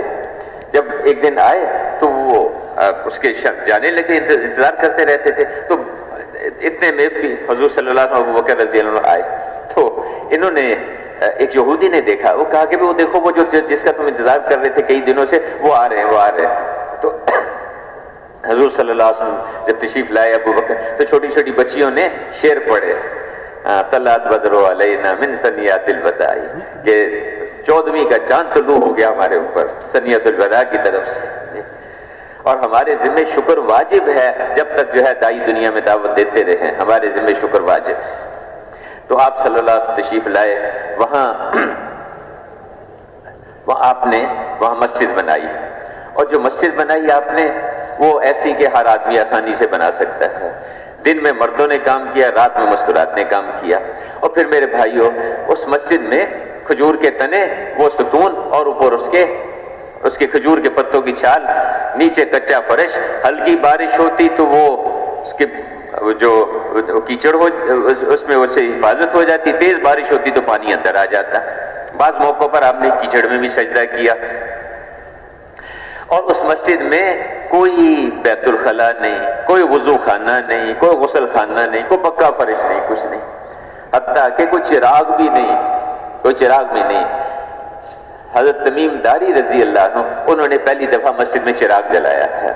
آپ صلی اللہ علیہ وسلم بہت خوش ہوئے، بہت خوش ہوئے، اتنا خوش ہوئے، آپ نے فرمایا کہ اگر میری کوئی بیٹی ہوتی، غیر شادی شدہ اگر کوئی بیٹی ہوتی تو میں اس کا نکاح اس کے ساتھ کر دیتا۔ ایک صحابی وہاں بیٹھے تھے، سمجھدار لوگ تھے، اللہ نے حضور کی مصاحبت کے لیے ان کو چنا تھا۔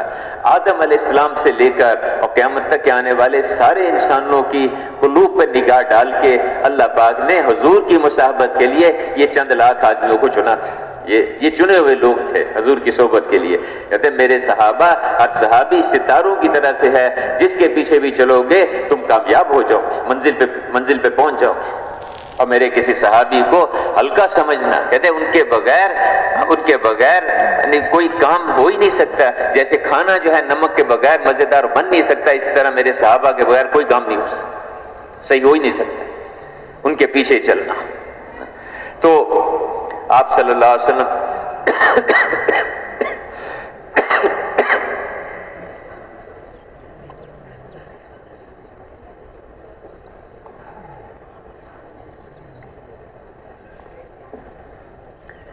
حضرت تمیم داری رضی اللہ عنہ، جب وہ ایک صحابی نے کہا کہ یا رسول اللہ میری بیٹی ہے، شادی کے قابل ہے، آپ ایسے کریں اس کو اپنی بیٹی بنا کے اپنی طرف سے ان کا نکاح کر دیں۔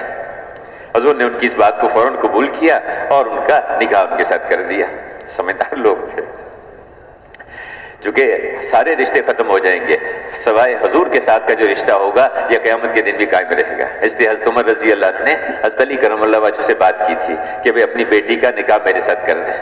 میں چاہتا ہوں کہ میرا جو حضور کے ساتھ جو قرابت ہے، یہ قرابت قیامت کے دن بھی قائم رہے۔ اس پہ حضرت علی کرم اللہ وجہ نے اپنی بیٹی کا نکاح حضور صلی اللہ علیہ وسلم نے کیا، ام کلثوم رضی اللہ عنہ۔ میرے بھائیو، اب تمیم داری رضی اللہ عنہ سن 9 ہجری میں مسلمان ہوئے ہیں. 9 سال تک ساری نمازیں فجر بھی اور مغرب بھی عشاء بھی سب اندھیرے میں ادا ہوتی رہی. تو خیر مسجد بنائی اور مسجد میں وہ اعمال شروع کیے جو اعمال وہاں انفرادی طور پر تھے یہاں اجتماعی طور پر شروع ہوئے.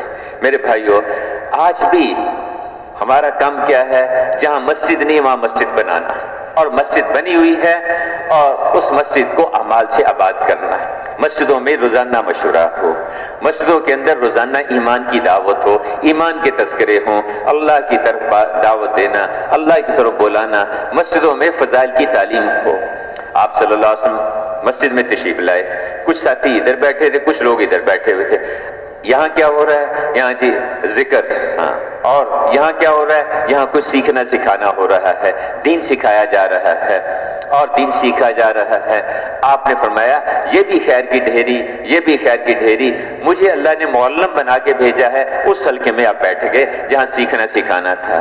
مسجدوں میں دعوت کی فضا، مسجدوں میں تعلیم کے حلقے، فضائل کی تعلیم کے حلقے، مسائل کا سیکھنا سکھانا.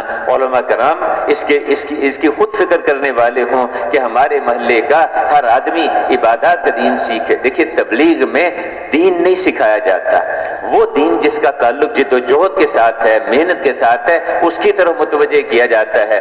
باقی اجمالی طور پر دین کی کچھ موٹی موٹی کوئی نماز، کوئی وضو کا طریقہ، کوئی غسل، تفصیلی دین جتنا ہے درخواست کی جاتی ہے کہ اپنے اپنے علاقے کے علماء کرام کی خدمت میں حاضر ہوں، وہاں سے دین سیکھیں، ان سے احکامات سیکھیں، تجارت کے احکامات ان سے سیکھیں، ملازمت کا دین ان سے سیکھیں، عبادات کا دین ان سے سیکھیں. نماز ہے، روزہ ہے، عمرے کے لیے جا رہے ہیں، حج کے لیے جا رہے ہیں، زکوٰۃ ضرور ذمہ ہے نہیں ہے، یہ سب چیزیں اپنی مستورات کے متعلق مسائل سب علماء سے پوچھیں. تو فضائل کے حلقے، فضائل کی تعلیم، کس عمل پہ اللہ کیا دیں گے، کس عمل پہ کیا ہوگا، یہ سب اعمال مسجدوں کے اندر اس کی فضا بنی ہوئی ہے. تو ایمان کی دعوت، فضائل کی تعلیم، مسائل کا سیکھنا سکھانا، قرآن شریف کی تلاوت، اللہ کا ذکر.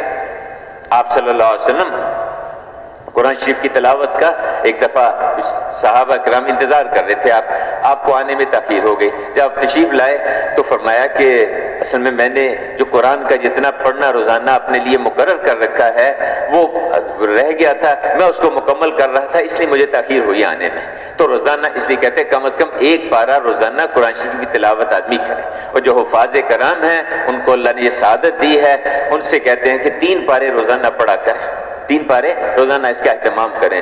تو میرے بھائیوں مسجدوں میں ان اعمال کا اہتمام، مسجدوں میں انفرادی دعوت، گشتیں، ملاقاتیں، لوگوں کو مسجد میں لے کے آنا، ان کو ان اعمال والا بنانا، ان کو اللہ کے راستے میں نکلنے پر تیار کرنا، اس کے لیے مسجدوں میں مشورے ہوں. اس کے لیے مسجدوں کے اندر حضور صلی اللہ علیہ وسلم یعنی مسجد میں مشورہ، آپ گھر میں مشورہ ہوتا تھا. بعض اوقات عشاء کے بعد حضرت ابوبکر عمر رضی اللہ عنہ آپ کے ساتھ بیٹھتے، فجر کی نماز ہو جائے، فجر کی نماز کا وقت ہو جاتا. تو کہتے کہ جس حضور نے فرمایا جس کا مفہوم ہے کہ اللہ اور اللہ کا رسول مشورے کا محتاج نہیں، لیکن اللہ نے مشورے کو خیر کی چیز بنایا. جب تمہارے مالدار سخی ہوں، بہترین لوگ تمہارے حاکم ہوں، آپس کے کام مشورے سے ہوتے ہوں، تو زمین کے اوپر رہنا قبروں میں دفن ہونے سے زیادہ اچھا ہے. تو مسجدوں میں روزانہ مشورہ، مسجدوں کے اندر روزانہ اس کا سوچنا کہ بھی ہماری مسجد ساری دنیا میں دین کے پھیلنے کا کیسے ذریعہ بنے، ساری دنیا میں اسلام کے پھیلنے کا کیسے ذریعہ بنے، گھر گھر میں ایمانی زندگی وجود میں آئے، گھر گھر میں اسلامی زندگی وجود میں آئے. اس کے لیے روزانہ مشورہ کرنا، اس کے لیے روزانہ فکر کرنا. ہر مسجد پوری دنیا میں ہدایت کے آنے کا ذریعہ بن سکتی ہے. اللہ نے ہمیں ترتیب ایسی دے دی. ہر مسجد کی جماعت فکر کر کے روزانہ کی ملاقاتیں، روزانہ کی گشتیں اور روزانہ کی محنت، پھر ہفتے واری جو گشت ہے اس کے ذریعے محلے کے ہر مرد کو اس محنت پہ لا سکتے ہیں. اس کو ایمان والا بنانا، اس کو نماز والا بنانا، اس کو دعا والا بنانا. سروزے کی جماعتوں کے ذریعے قریب کی بستیاں، بیرونی گشت کے ذریعے قریب کے محلے، چلے 3 چلے کی جماعتوں کے ذریعے ہر مسجد پوری ملک کے اندر، اور سال 7 مہینے کی جماعتوں کے ذریعے پوری دنیا کے ملکوں میں دین کو پھیلا سکتی ہے. ہر مسجد کی جماعت پوری دنیا میں دین پھیلا سکتی. اس کے لیے مشورہ کرنا، اس کے لیے سوچنا. جب مشورے کے لیے بیٹھے تو ساری دنیا کو سامنے رکھ کے بیٹھ کے سوچیں. سارے عالم کو سامنے رکھ کے اور پورے دین کو سامنے رکھیں اور پوری امت کو سامنے رکھ کے سوچیں کہ بھی کیسے ہماری مسجد پوری دنیا میں ہدایت کے آنے کا ذریعہ بنے، پورے عالم میں دین کے پھیلنے کا ذریعہ بنے۔ میرے بھائیوں بزرگوں، اس کام میں بچے کے اندر یہ سوچ پیدا کرنی کہ تو پورے عالم کا ذمہ دار ہے، تجھے اللہ نے پوری دنیا کے لیے بھیجا ہے، یہ معمولی سوچ نہیں ہے۔ اور قومیں اپنی سوچ کی وجہ سے بلند ہوتی ہیں۔ جس قوم کے اندر پورے عالم کو سامنے رکھ کے سوچنا، پوری دنیا کو سامنے رکھ کے یہاں بیٹھے جھونپڑی نما مسجد میں بیٹھے ہیں، پھٹے پرانے کپڑوں والا فقیر ہے، موچی ہے، دھوبی ہے، قصاب ہے، حجام ہے، لیکن وہ مسجد کی جماعت کے ساتھ جڑ کے سارے عالم کی ہدایت اس کا ذریعہ بن سکتا ہے۔ سارے عالم کو سامنے رکھ کے چلے، ہم جہاں بھی کام کریں گے، جہاں بھی عمل کریں گے، اس کا اثر پوری دنیا پر پڑے گا، پورے عالم پر پڑے گا۔ اس کا یہ جو گشت ہم یہاں کر رہے ہیں، اس کا اثر ساری دنیا کے ملکوں پر پڑے گا۔ یہاں جو ہم تعلیم کا حلقہ لگائیں گے، کیونکہ اس امت کا معاملہ اجتماعی ہے، اس امت کا معاملہ اجتماعی ہے، جہاں بھی ہم عمل کریں گے اس کا اثر پوری دنیا پر، پورے عالم پر پڑے گا اس کا اثر۔ تو میرے بھائیوں، اب مسجدوں میں ان اعمال کی فضا بنانا، اب جن مساجد میں ان اعمال کا ماحول ہوگا، ان اعمال کی فضا بنے گی، یہ مسجدیں ان مسجدوں کا تعلق بیت اللہ کے ساتھ ہو جائے گا، اور جو قدرت بیت اللہ پہ اللہ کی ظاہر ہوئی، وہی قدرت اس مسجد پر اور اس مسجد کے آباد کرنے والوں پر ہوگی۔ مسجد ہر متقی کا گھر ہے، مسجد ہر نبیوں کے بیٹھنے کی جگہ ہیں۔ جو مسجد میں آ گیا وہ اللہ کی رحمت میں آ گیا، جو مسجد میں کثرت سے رہتے ہیں وہ اللہ کے پڑوسی ہیں، فرشتے ان کے ہم نشین ہو جاتے ہیں، کسی کام کو نکلتے ہیں فرشتے ان کی مدد کرتے ہیں، اور کسی کو بیماری آ جاتی ہے فرشتے ان کی عیادت کرتے ہیں۔ یہ مسجدیں ہیں، اللہ کے گھر ہیں۔ مسجدوں کو آباد کرنا، مسجدوں میں کثرت سے رہنا، مسجدوں کے آداب کا بھی خیال رکھنا، مسجدوں کے آداب کا بھی خیال رکھنا۔ اب میرے بھائیوں، مسجدوں کو آباد کرنا ہے، تو اب مساجد، جب ان مساجد کا جوڑ ہے بیت اللہ کے ساتھ، جتنی دنیا بھر کی مسجدیں ہیں سب بیت اللہ کی بیٹیاں ہیں، سب بیت اللہ کی بیٹیاں ہیں۔ ان مسجدوں میں وہ اعمال جو بیت اللہ پہ، وہ اعمال جو حضور صلی اللہ علیہ وسلم جن پہ امت کو کھڑا کیا تھا، وہ اعمال ان مسجدوں میں ہوں گے۔ ان کا جوڑ بیٹھے گا بیت اللہ کے ساتھ، اور بیت اللہ کا جوڑ ہے اللہ کی قدرت کے ساتھ۔ تو جیسے اللہ نے وہاں ان کی پرورش کی، اللہ نے ان کی حفاظت کی، اللہ پاک نے ان کی تربیت فرمائی، اسی طرح ان مسجدوں کو آباد کرنے والے اللہ پاک ان کو غیب سے چیزیں دے گا، اللہ پاک ان کی پرورش کرے گا، اللہ ان کی اور ان کے گھرانوں کی حفاظت کرے گا، اور اللہ پاک ان کے مشوروں کو دنیا میں چلائے گا، ان کی تدبیروں کو دنیا میں پھیلائے گا۔ اگلا کام کیا کرنا ہے؟ ہر گھر کو مسجد کی شاخ بنانا ہے، ہر گھر کو مسجد کی شاخ بنانا۔ وہی اعمال جو مسجدوں میں ہوتے ہیں وہی اعمال ہر گھر میں جاری ہو۔ گھروں میں ہماری مشورات، ایمان کی دعوت، ایمان کے تذکرے۔ حضور کے زمانے میں عورتیں بھی دعوت دیتی تھیں، عورتیں بھی ایمان کی بات کرتی تھیں۔ خدیجہ رضی اللہ عنہ، میں نے عرض کیا کہ پہلے دن کتنی عورتیں ہیں جو خدیجہ رضی اللہ عنہ کی دعوت پر ایمان لائیں۔ حضرت ام جمیل رضی اللہ عنہ جو حضرت عمر رضی ان کی ہمشیرہ ہیں، جنہوں نے ان کو دعوت دی تھی حضرت عمر رضی اللہ عنہ کو، اور انہوں نے ان کی پٹائی بھی کی تھی، اے ام جمیل، یہ حضرت ان کی جو ہمشیرہ ان کو دعوت خدیجہ رضی اللہ عنہ نے دی تھی، ان کی دعوت پہ وہ ایمان لائیں۔ اور کتنی عورتیں ہیں جن کو حضرت خدیجہ نے دعوت دی، ان پہ ایمان لائیں۔ ام جمیل نے دعوت دی، اور ام شریک رضی اللہ عنہ مکہ میں عورتوں کو دعوت دیتی تھی گھروں میں، اور ان کو جا کے سمجھاتی تھی، ایمان لاتی تھی، حتیٰ کہ جو قریش مکہ تھے، کفار تھے، کہ یہ تو ہماری عورتوں کو بھی خراب کر رہی ہے، ان کو سزا دینے کا سوچا، اور ان کو جو ہے رسی ہاتھوں سے باندھ کے ان کو 6 آدمیوں کے ساتھ بھیجا کہ جاؤ اس کے میکے اس کو چھوڑ کے آ جاؤ۔ خیر وہ لمبا واقعہ ہے۔ راستے میں اللہ پاک نے جو ہے ویسا معجزہ دکھایا، وہ بیچاری نڈال ہو گئی، مرنے کے قریب ہو گئی۔ اللہ نے آسمانوں سے ڈول اتارا، اس کا پانی پیا، بڑے حیران ہوئے جو مشرکین تھے جو ان کو لے کے جا رہے تھے۔ جب اٹھے دیکھا کہ بھی یہ تو کیا قصہ ہوا، انہوں نے سارا واقعہ سنایا اور دعوت دی، اور وہ 6 کے 6 جو قتل کرنے آئے تھے، جو جان سے مارنے آئے تھے، جو وہاں سے نکالنے کے لیے آئے تھے، وہ 6 کے 6 ایمان لے آئے۔ تو عورتیں بھی دعوت دیتی تھیں گھروں میں، عورتوں کو سے بات کرتی تھی، ان کو دعوت دیتی تھی، اور گھروں کے اندر فضا ایسی تھی، ایمان کے تذکرے، آخرت کے تذکرے، اعمال کے تذکرے ہوتے تھے۔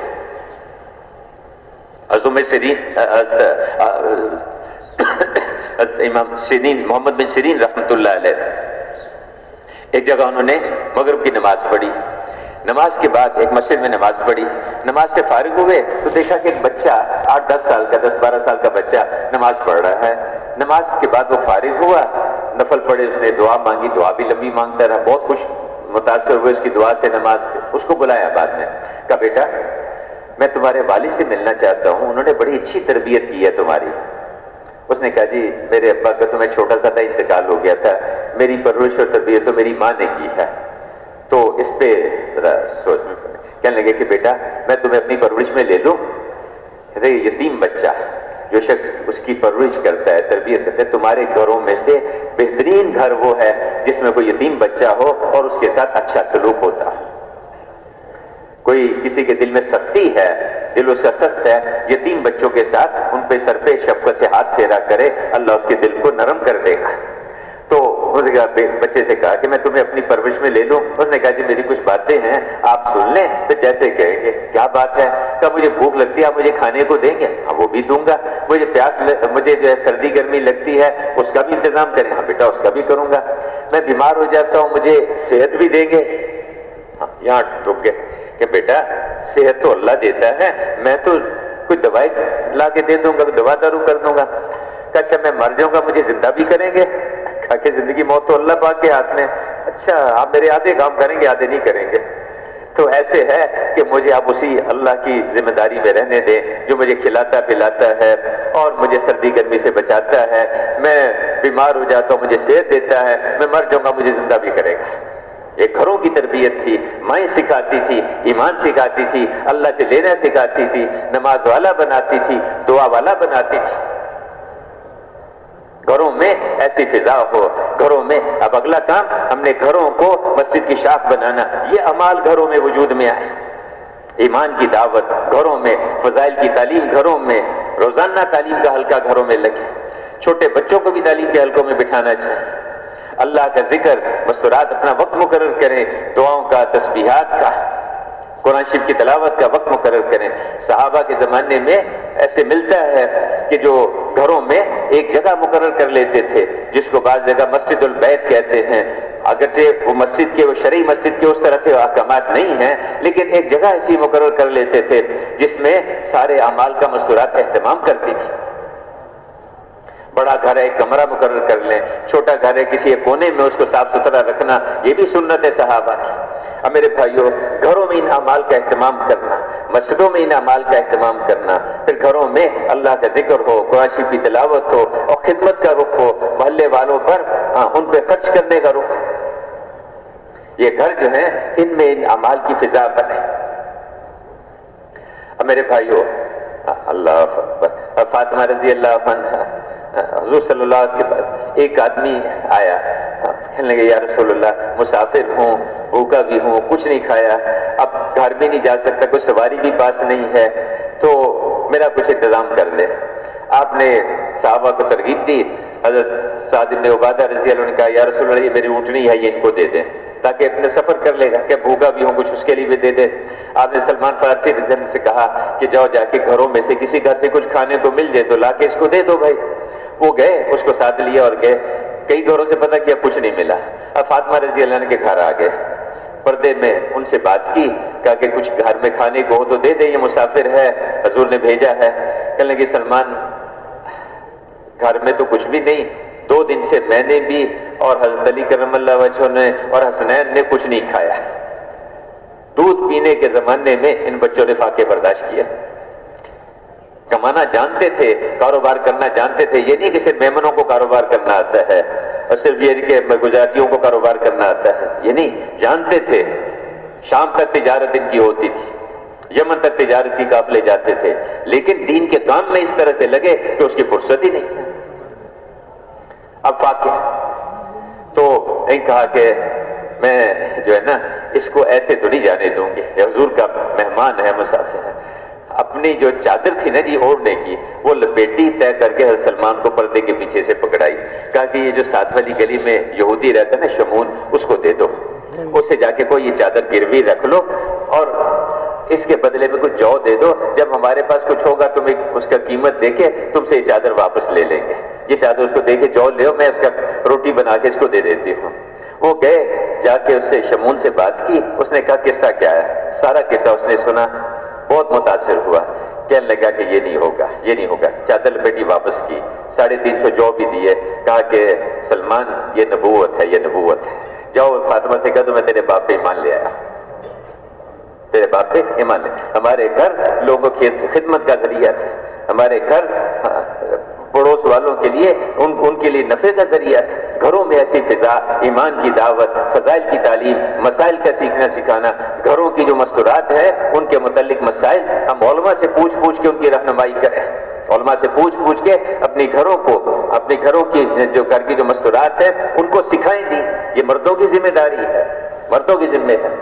اس کے لیے جیسے مردوں کی جماعتیں اللہ کے راستے میں نکلتی ہیں، شروزے کی جماعتیں، چلے تین چلے کی جماعتیں، ملکوں کی جماعتیں، مسجدوں میں ہدایات، مسجدوں میں جو ہے کارگزاری اور مسجدوں میں واپسی کی بات، یہ سارے اعمال، یہ سب سنتیں ہیں۔ حضور صلی اللہ علیہ زمانے میں مسجدوں سے جماعتیں نکلتی تھیں، ان کو ہدایت دی جاتی تھی، اور جب یعنی حضرت نے فرمایا کہ 100 سے زیادہ کو 150 کے قریب جماعتیں نکلی، جتنی بھی نکلی وہ بعض میں تھوڑی تعداد، بعض میں زیادہ تعداد جماعتوں کی، اور تھوڑے وقت کے لیے بھی گئیں، زیادہ وقت کے لیے بھی گئیں، اور جانے سے پہلے ان کو ہدایت دی جاتی تھی، ان کا رخ طے ہوتا تھا، ان کو بتایا جاتا ہے فلاں علاقے میں کام کرنا، اور رخ کے اعتبار سے تو تربیت ایسی کی ہوئی تھی کہ کبھی رخ بتا دیا، کبھی بعض مصلحت کی وجہ سے رخ بتایا نہیں، پرچی کے اوپر لکھ کے دے دیا، لپیٹ کے دے دیا، اپنے پاس رکھ لو، فلاں جگہ جب پہنچ کے پھر جو ہے اس کو کھولنا، پھر پتہ چلے گا جانا ہے حیدرآباد کی طرف کو، اور تشکیل کر دی دوسری طرف کو،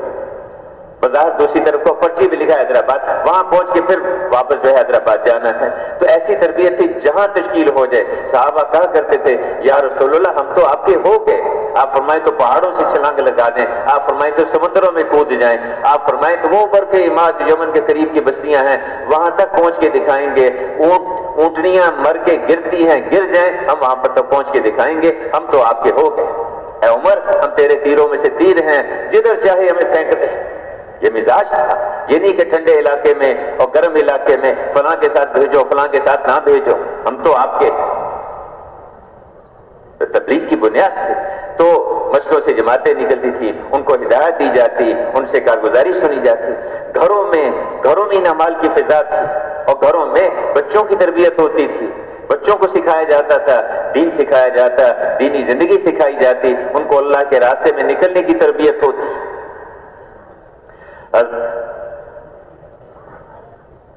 افرا رضی اللہ عنہ 7 بیٹے، 7 بدری ہے، 7 بدری، ایسی ترغیب دیتی تھی مائیں، 7 بدری، 2 بیٹے معاذ اور معوذ وہ ابو جہل کے قتل ہونے کا ذریعہ بنے۔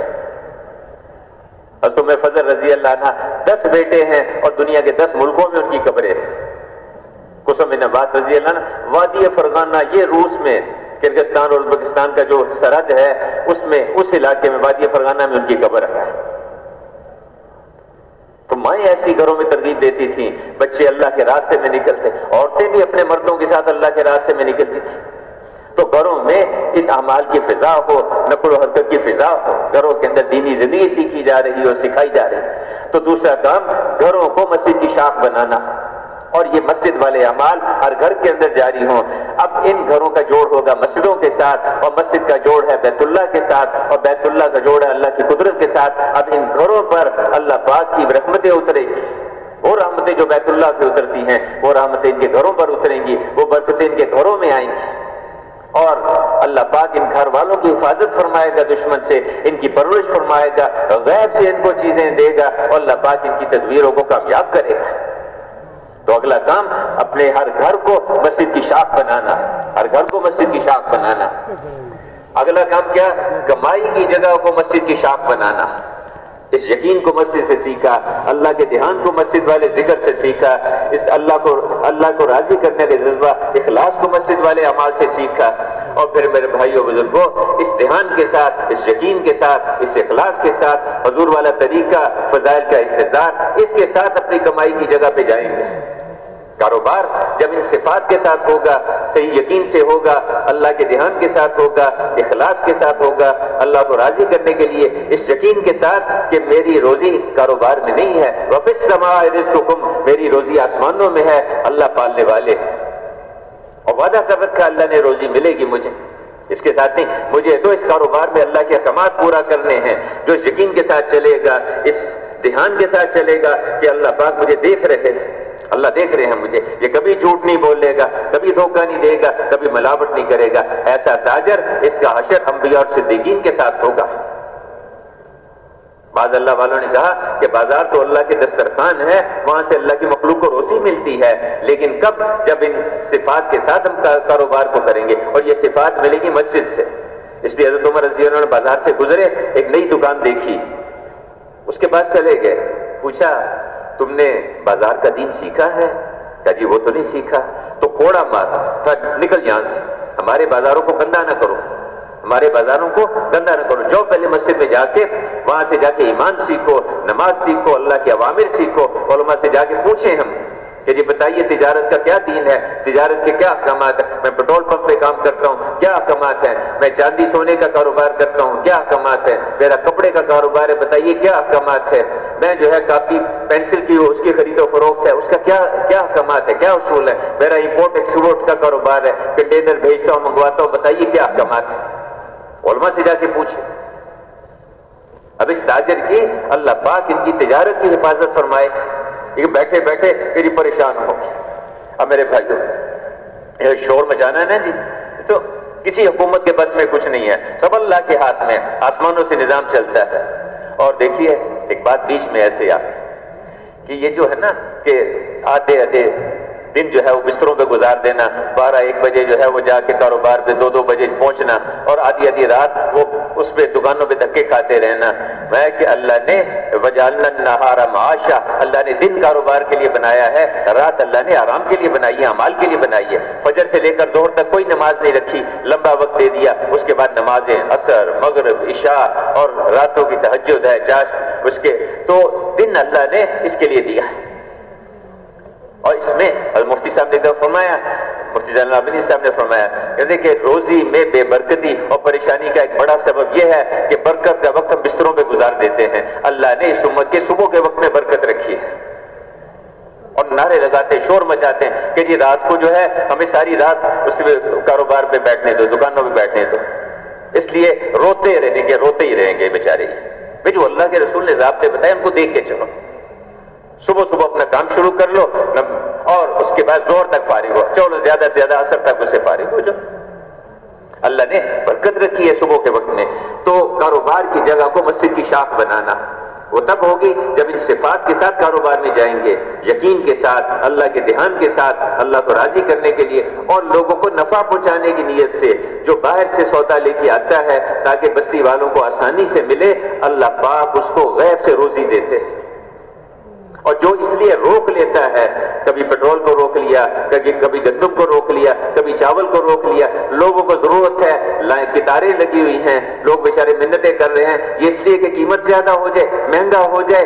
اللہ پاک اگر 40 دن تک اس نے روکے رکھا، یہ سارا صدقہ بھی کر دے، اس کا یہ گناہ معاف نہیں ہوگا،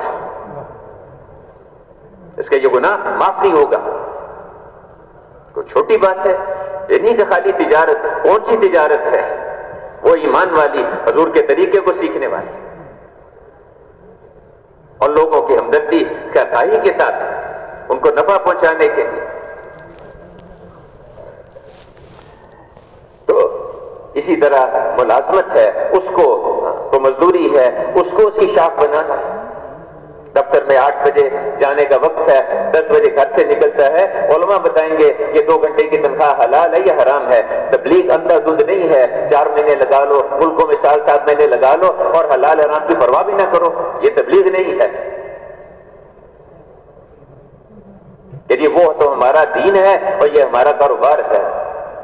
جس تبلیغ نے تمہاری زندگی کو نہیں بدلا، وہ تبلیغ دوسروں کی زندگیاں نہیں بدلے گی، اس تبلیغ سے اوروں کی زندگیاں نہیں بدلیں گی۔ دکانیں ہیں، آگے فٹ پاتھ، پیدل چلنے والوں کا راستہ، اس میں سارا اپنا کاروبار سے جایا ہوا ہے، آگے راستے تنگ کر کے لوگوں کو تکلیف دے کے اس پہ جو ہے اپنا کاروبار کر رہے ہیں۔ یہ تبلیغ ہے، زندگیاں کو بدلنے کا مطالبہ ہے، اس کام میں زندگیوں کے بدلنے کا مطالبہ ہے۔ اور زندگیاں تب بدلیں گی جب آدمی اپنی تربیت کے لیے چلے گا، علماء سے پوچھ کے چلے گا، ان کے ساتھ جوڑ بٹھا کے چلے گا، اب وہ 8 بجے دفتر میں جانے کا وقت ہے، 10 بجے گھر سے نکلا، مفتی صاحب بتائیں گے کہ 2 گھنٹے کی تنخواہ حلال ہے یا حرام ہے؟ اتنا ضرور مرض کر دیں گے کہ تیرے پیٹ میں ایک لقمہ حرام کا چلا گیا، تیری 40 دن کی عبادت کی چھٹی۔ اور جو اولاد، جو بچے اس حرام کمائی پر پلیں گے، آگے چل کے کہتے باپ کو دھکے دے کے گھر سے نکالتے، بھائی تو نے اللہ کے احکامات کو، اللہ کے رسول کے طریقوں کو دھکے دے کے گھر سے نکالا، آج وہ تجھے دھکے دے کے گھر سے نکالتے تو کون سی بڑی بات ہے؟ اس لیے گھروں میں دینی زندگی، احکامات، بازاروں میں دینی زندگی کو وجود میں لانا، تو کاروبار کی جگہ کو اس کو اس پہ لانا۔ اب یہ جو مزدور ہے، جو مزدوری اللہ کے احکامات سیکھ کے کرے گا، مسجد کے ساتھ جڑ کے سیکھے، اس کو سیکھے گا، صحیح یقین سیکھے گا، حضور والا طریقہ سیکھے گا، علماء سے مسائل سیکھے گا، اخلاص سیکھے گا، اللہ کا دھیان سیکھے گا۔ جہاں فرمایا القاسم حبیب اللہ، یہ اس طرح مزدوری کرنے والا، ہاتھ سے مشقت کر کے کمانے والا، یہ تو اللہ کا دوست ہے، اللہ کا دوست۔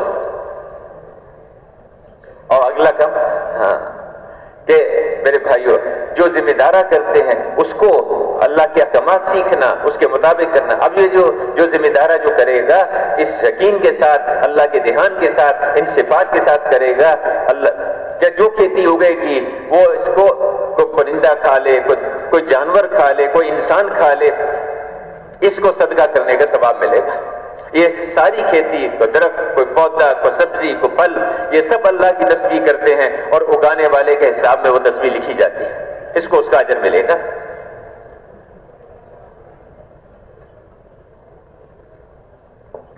تو اگلا کام، کاروبار کی جگہوں کو مسجد کی شاخ بنانا۔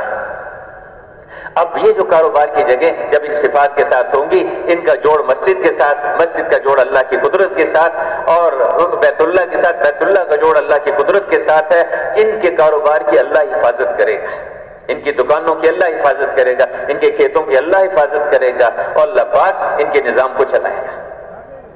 اور اگلا کام کیا؟ اپنے معاشرے کو، اس کو مسجد کی شاخ بنانا، عدل کے ساتھ چلنا، انصاف کے ساتھ چلنا۔ ہم قوم کو نہیں دیکھیں گے، قبیلے کو نہیں دیکھیں گے، اپنی برادری کو نہیں دیکھیں گے، اللہ کے امر کو دیکھیں گے، جس کا جو حق بنتا ہے وہ دیں گے۔ حضرت ابو سیدنا علی کرم اللہ وجہہ، ان کی زرہ گر گئی، یہودی نے اٹھا لی، اور آپ نے اگلے دن وہ بیچ رہا تھا، آپ نے دیکھا کہ یہ تو میری، یعنی میری ہے، مقدمہ قاضی کی عدالت میں چلا گیا۔ قاضی شریح جو ان کے ماتحت ہے حضرت علی کرم اللہ وجہہ، آپ خلیفہ وقت ہیں، جب وہ سامنے ان کے رکھا، انہوں نے کہا جی کہ جو مدعی ہے اس کے ذمہ 2 گواہ لانا ہے، آپ 2 گواہ لے آئیے، ضابطہ یہ ہے۔ 2 گواہ لے آئے، ایک اپنا غلام عنبر اور دوسرا اپنے بیٹے حسنین میں سے کسی کو لے آئے۔ تو انہوں نے کہا جی آپ کے غلام کی گواہی تو قبول، وہ آزاد کردہ غلام تھے، ان کی گواہی تو قبول ہے، لیکن آپ کے بیٹے کی گواہی آپ کے حق میں قبول نہیں۔ بھائی کیا کہہ رہے ہو؟ یہ حضور صلی اللہ علیہ وسلم کے نواسے ہیں اور جنت کے نوجوانوں کے سردار ہیں، تم کہہ رہے ہو ان کی گواہی قبول نہیں؟ کہا بالکل، یہ تو صحابی ہیں، میں تابعی ہوں، یہ حضور کے نواسے، میرے سر کے تاج، لیکن اسی اللہ کے رسول کا بتایا ہوا ضابطہ ہے کہ بیٹے کی گواہی باپ کے حق میں قبول نہیں ہوگی۔ آپ کے پاس کوئی اور گواہ ہے تو وہ لے کے آئیے، ورنہ یہ ذرا یہودی۔ ان کے میرے پاس دوسرا گواہ نہیں، فیصلہ کر دیا کہ یہ ضابطہ ہے، یہ ذرا جو ہے یہودی کو دے دے۔ وہ یہودی دیکھ کے حیران ہو گیا، کہنے لگا کہ یعنی وقت کا بادشاہ، وقت کا حاکم، ماتحت قاضی، اس کے پاس آ کے کوئی استثناء نہیں ہے، کسی کو کوئی استثناء نہیں ہے۔ جی کیا آپ صلی اللہ علیہ وسلم حد جاری کر رہے تھے اس پر، فاطمہ پر، اس نے چوری کر لی، ہاتھ کاٹنے کی حد جو ہے جاری کی جا رہی، تو کسی نے، بعضوں نے آ کے سفارش کی، حضرت اسامہ ابن زید رضی اللہ عنہ نے، انہوں نے آ کے کہا، تو آپ کو ان سے بہت کہا کہ اسامہ، اللہ اکبر، میں بڑے سخت الفاظ فرمائے، بہت غصے میں آ گیا کہ تم سے پہلی قومیں اس لیے برباد ہوئیں کہ جب کوئی بااثر آدمی، کوئی حاکم، کوئی مالدار آدمی کوئی جرم کرتا تو اس کو چھوڑ دیتے، اس پہ کوئی حد نہیں، اور کوئی غریب کو مسکین پکڑا جاتا اس پہ ساری حدود اس پہ جاری ہوتی، اس لیے پہلی قومیں برباد ہوئیں، یہ بربادی کا راستہ ہے۔ تو آپ نے کہ اگر اس عورت کا نام فاطمہ تھا، میں اگر یہاں فاطمہ ابن محمد بھی ہوتی تو اس کا ہاتھ بھی کاٹا جاتا ہے، یہ چھوٹی بات ہے۔ تو معاشرے کو مسجد کی شاخ بنانا، اس یہودی نے دیکھا کہ یہ جو ہے حق والے یہ فیصلے کر سکتے ہیں، باطل والے نہیں کر سکتے۔ اشہد ان لا الہ الا اللہ و اشہد ان محمد رسول اللہ، اس پہ ایمان لے آئے۔ علی کرم اللہ وجہ نے وہ زرہ بھی اس کو دے دی اور انعام میں اس کو اونٹ بھی دیا، گھوڑا بھی دیا کہ تو جو ہے میرا مسلمان بھائی بن گیا، اب تو میرے بھائیوں جب معاشرہ اس پر آئے گا تو یہ معاشرہ، ہاں اب یہ زندگی ہے، یہ زندگی ہے، یہ زندگی پھر اس کو دنیا میں پھیلنے سے کوئی نہیں روک سکتا۔ جب ایک قوم اس پر آ جائے، ایک ملک والے اس پر آ جائے، ایک علاقے والے اس پر آ جائے، اس کو دیکھ کے دیکھیے افراد سے افراد کی زندگیاں بدلتی ہیں اور قوموں سے قومیں بدلتی ہیں، ملکوں سے ملک پلٹتے ہیں۔ مدینہ میں ایسی زندگی وجود میں آ گئی، طائف والے آئے ان کی زندگیاں بدل گئیں، افراد آئے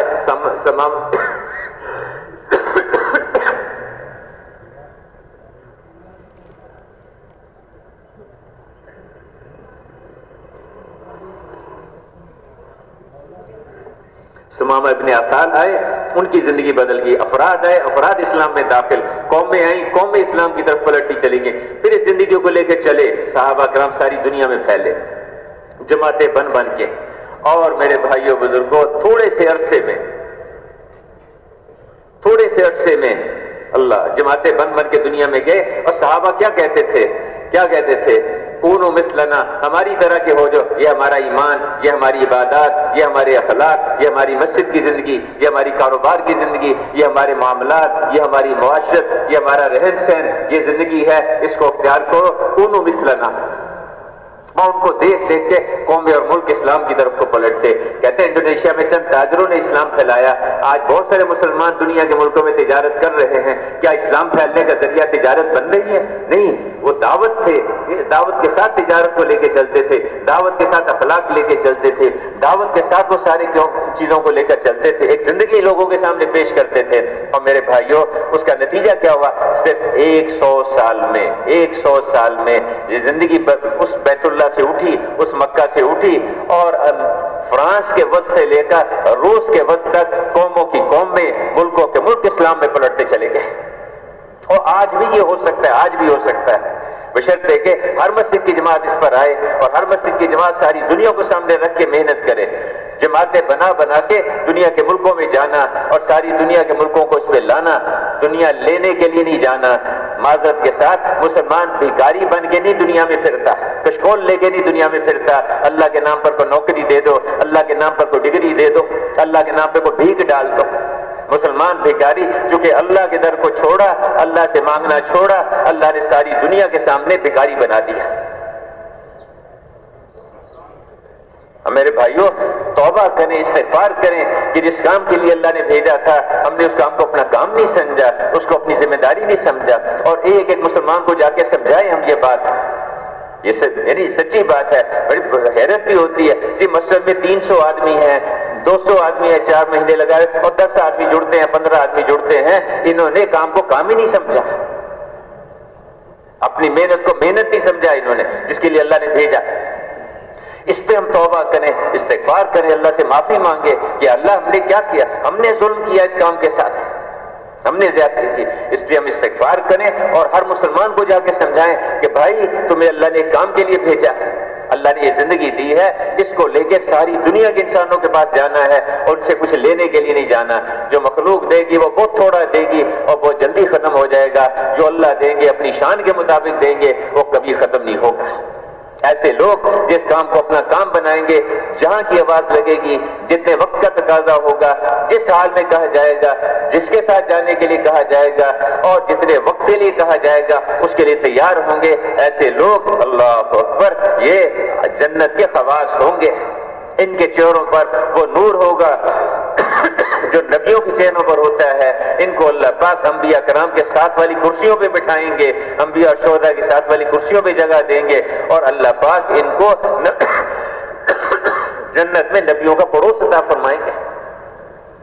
ان کا دنیا میں رہنا فتنوں کے دور ہونے کا ذریعہ ہوگا، پریشانیوں کے دور ہونے کا ذریعہ ہوگا، اور جب یہ دنیا سے جائیں گے تو فرشتے ان کا استقبال کریں گے۔ میرے بھائی اور بزرگوں ہم اس کام کو اپنا کام بنائیں، اس کو اپنی محنت، اس کو اپنی ذمہ داری بنائیں۔ اب آپ ذات سے درخواست ہے کہ سچ یعنی واقعی ہم تنہائی میں بیٹھ کے بھی سوچیں اللہ سے کہ اللہ ہم نے کیا کھیل بنا لیا اس کام کو، اے اللہ تو ہمیں معاف کر دے. ہم توبہ کریں، اللہ استغفار کریں، پرانے بھی کریں نئے بھی کریں. تو ان بیچاروں کے تو سامنے کام ہے ہی نہیں، اور جنہوں نے رکھنا تھا وہ اپنے کاموں میں لگ گئے. اس میں ہم قصوروار ہیں ہم سارے. پوری دنیا کے اندر جتنی بھی پریشانیاں اور جتنے بھی پریشانیوں کے حالات ہیں ان سب کا سبب ہم محنت کرنے والے ہیں، ہم کام کرنے والے، ہم مسلمان ہیں. ہم توبہ کریں اور اس زندگی کو لے کے اقوام عالم کے پاس جائیں. میرے بھائیوں یعنی کیا فرمایا کہ یہ کلمہ جو ہے، یہ کلمہ اس کے پڑھنے والوں کو نفع دیتا رہتا ہے، اس سے عذاب و بلا کو دور کرتا رہتا ہے جب تک اس کے حقوق سے لاپرواہی اور استخفاف نہ برتا جائے. یا رسول اللہ اس کا کیا مطلب؟ میں اللہ کی نافرمانیاں کھلم کھلا ہو رہی ہوں اور اس کے دور کرنے کی کوئی کوشش کوئی محنت نہ کی جا رہی ہو. کہتا ہے جی 2.5 گھنٹے کا وقت نہیں میرے پاس. بھائی پھر سیلاب آئیں گے تیرے اوپر، زلزلے آئیں گے تیرے اوپر، آسمانوں سے مصیبتیں آئیں گی، مہنگائی آئے گی تیرے اوپر، پریشانیوں کے اور قحط سالی آئے گی تیرے اوپر. تیرے پاس وقت ہی نہیں اس کا. یہ کھیل تماشا نہیں ہے، ایک کام ہے، ایک محنت ہے، ایک ذمہ داری ہے. کر لیا نہ کیا ایسی بات نہیں ہے. امتوں کی تقدیریں اس کے ساتھ جڑی ہوئی ہیں. اس لیے ہم سب توبہ کریں، سب اللہ سے معافی مانگے کہ اللہ ہم نے ظلم کیا، 4 مہینے لگا لیے، ملکوں میں وقت لگا لیا اور مسجد میں وقت دینے نہیں ہے ہمارے پاس. اس لیے استغفار کریں، اللہ سے معافی مانگیں ہم سب، اور اس کام کو اپنا کام بنائیں. مسجدوں کو وقت دیں. اس سے جو وقت بچے 2 گھنٹے 3 گھنٹے اپنے کاروبار کھیتی باڑی ملازمت کو دے دیں. ہم یہ نہیں کہتے کہ سب چھوڑ دو، اس کے متعلق احکامات زندہ کرنے ہیں اور کسی سے سوال نہیں کرنا. اس کام میں اپنی جان اپنا مال، اپنی جان اپنا مال. ہر ایک اس کام کو اپنا کام بنائے. میرے بھائیوں اس کو اپنا کام بنائے. اب بتائیے اس کے لیے آپ ذات سے درخواست ہے، یہاں بھی بیٹھے ہیں، پیچھے بھی ساتھی بیٹھے، جہاں جہاں بیٹھے، جیسے پہلے شروع میں کہا تھا کہ مسجد وار بیٹھے، ہر مسجد والی جماعت بیٹھ کے سوچے، آپس میں مشورہ کرے کہ ہمارے ہاں سے ملکوں کی جماعت، نقد جماعت تیار ہو جائے بہت اچھا، اور ورنہ ملکوں کی جماعت مہینے 2 مہینے کے اندر تیار کر کے بھیج دیں. مسجد کی جماعت ملکوں کے لیے جماعت تیار کرے.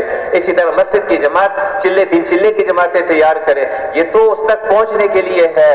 اصل یہ چلہ 4 مہینے اصل نہیں ہے، سال 7 مہینے اصل نہیں ہے. اصل تو یہ تھا کہ جس وقت بھی آواز لگے، جہاں کی آواز لگے، جتنے وقت کا تقاضا ہو، جس طرف جانے کے لیے کہا جائے، جس حال میں کہا جائے ہم اس کے لیے تیار ہوں. ہم ہیں ہی اس کام کے لیے اللہ نے ہمیں پیدا کیا. اس تک پہنچنے کے لیے کہتے ہیں سبھی سال لگا لو، 7 مہینے لگا لو، 4 مہینے لگاؤ. اس کے لیے ہر مسجد کی جماعت بیٹھے، ابھی بیٹھ کے ترتیب بنائیں اور اپنی مسجد سے ملکوں کی جماعتیں تیار کریں. آپ کے یہاں 7000 مسجدیں ہیں، 7000 جماعتیں اس اجتماع سے بننی چاہیے. کوئی ملکوں کی جماعت، کوئی اندرون سال کی جماعتیں، کوئی 4 مہینے کی، کوئی چلے کی جماعت. 7000 مسجدیں، 7000 جماعتیں، 7000 مسجدیں، 7000 جماعتیں. ابھی ایک ملک میں اجتماع ہوا اور 3000 کا مجمع 1000 جو ہے اللہ کے راستے میں نکل گیا. 1000 100 جماعتیں 110 جماعتیں نکالی انہوں نے 3000 کے مجمع میں سے. آپ کا تو لاکھوں کا مجمع ہے، 4 لاکھ کا مجمع ہے. چلو اس کا آدھا نہیں 1/3 تو نکل جائے اللہ کے راستے میں.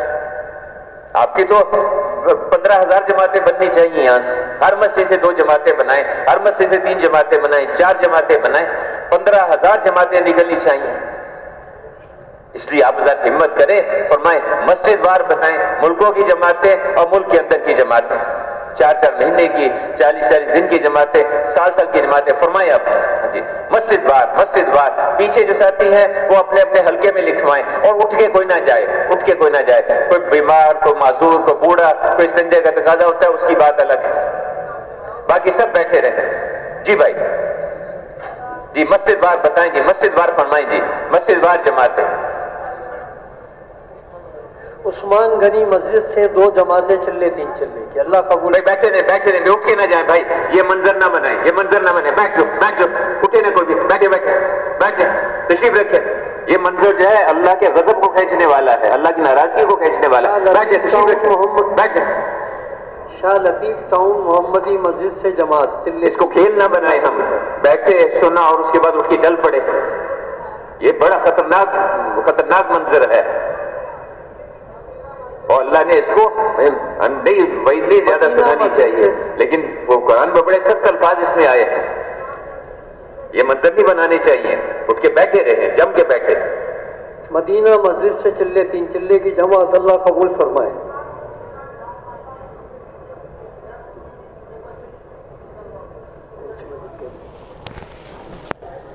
ابراہیم مسجد سے چلے 3 چلے کی جماعت اللہ قبول۔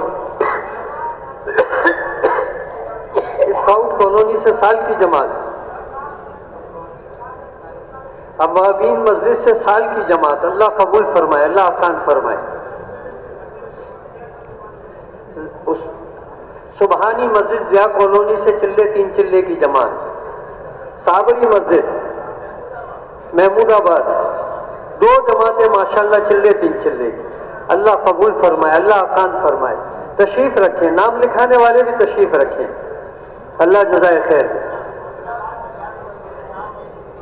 الیاس مسجد مومن آباد چلے 3 چلے کی 2 جماعتیں اللہ قبول فرمائے، اللہ آسان فرمائے۔ 2 جماعتیں، 4 جماعتیں، 6 جماعتیں، 10 جماعتیں، حوصلے کے ساتھ فرمائیے۔ جو پیچھے ہیں وہاں تشکیل والوں کو لکھاتے جائیں، جگہ جگہ تشکیل والے ساتھی موجود ہیں، ان کو وہاں لکھوائیں۔ مسجد وار جماعتیں، ملکوں کی جماعت، اندرون سال اور چلے 3 چلے کی جماعتیں۔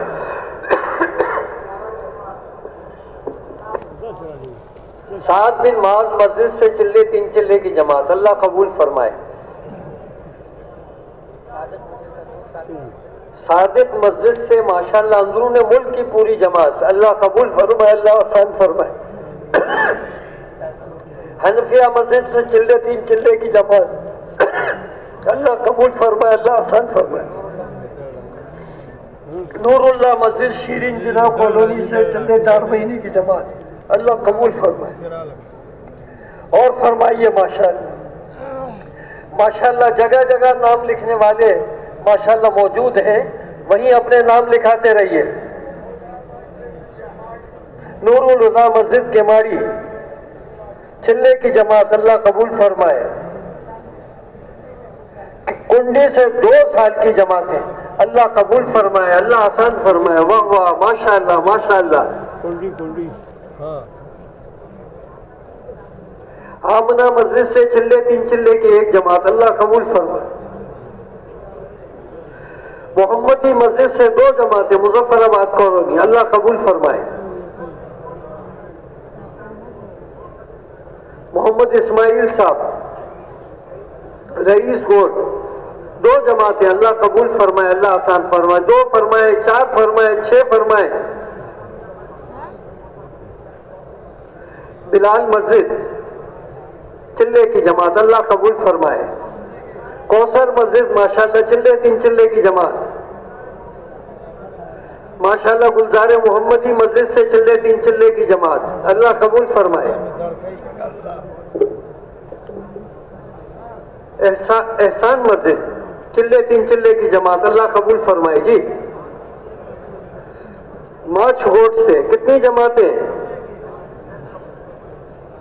خیبر مسجد سے 1 جماعت اللہ قبول فرمائے، اللہ آسان فرمائے۔ دارالسلام مسجد سے چلے 3 چلے کی جماعت اللہ قبول فرمائے۔ اب آپ حضرات دوسروں کو تیار بھی کرتے رہیں، اللہ جزائے خیر دے۔ ماشاءاللہ ماشاءاللہ، تشریف رکھیں اور ایک دوسرے کو تیار کرتے رہیں، اللہ جزائے خیر دے۔ ماشاءاللہ۔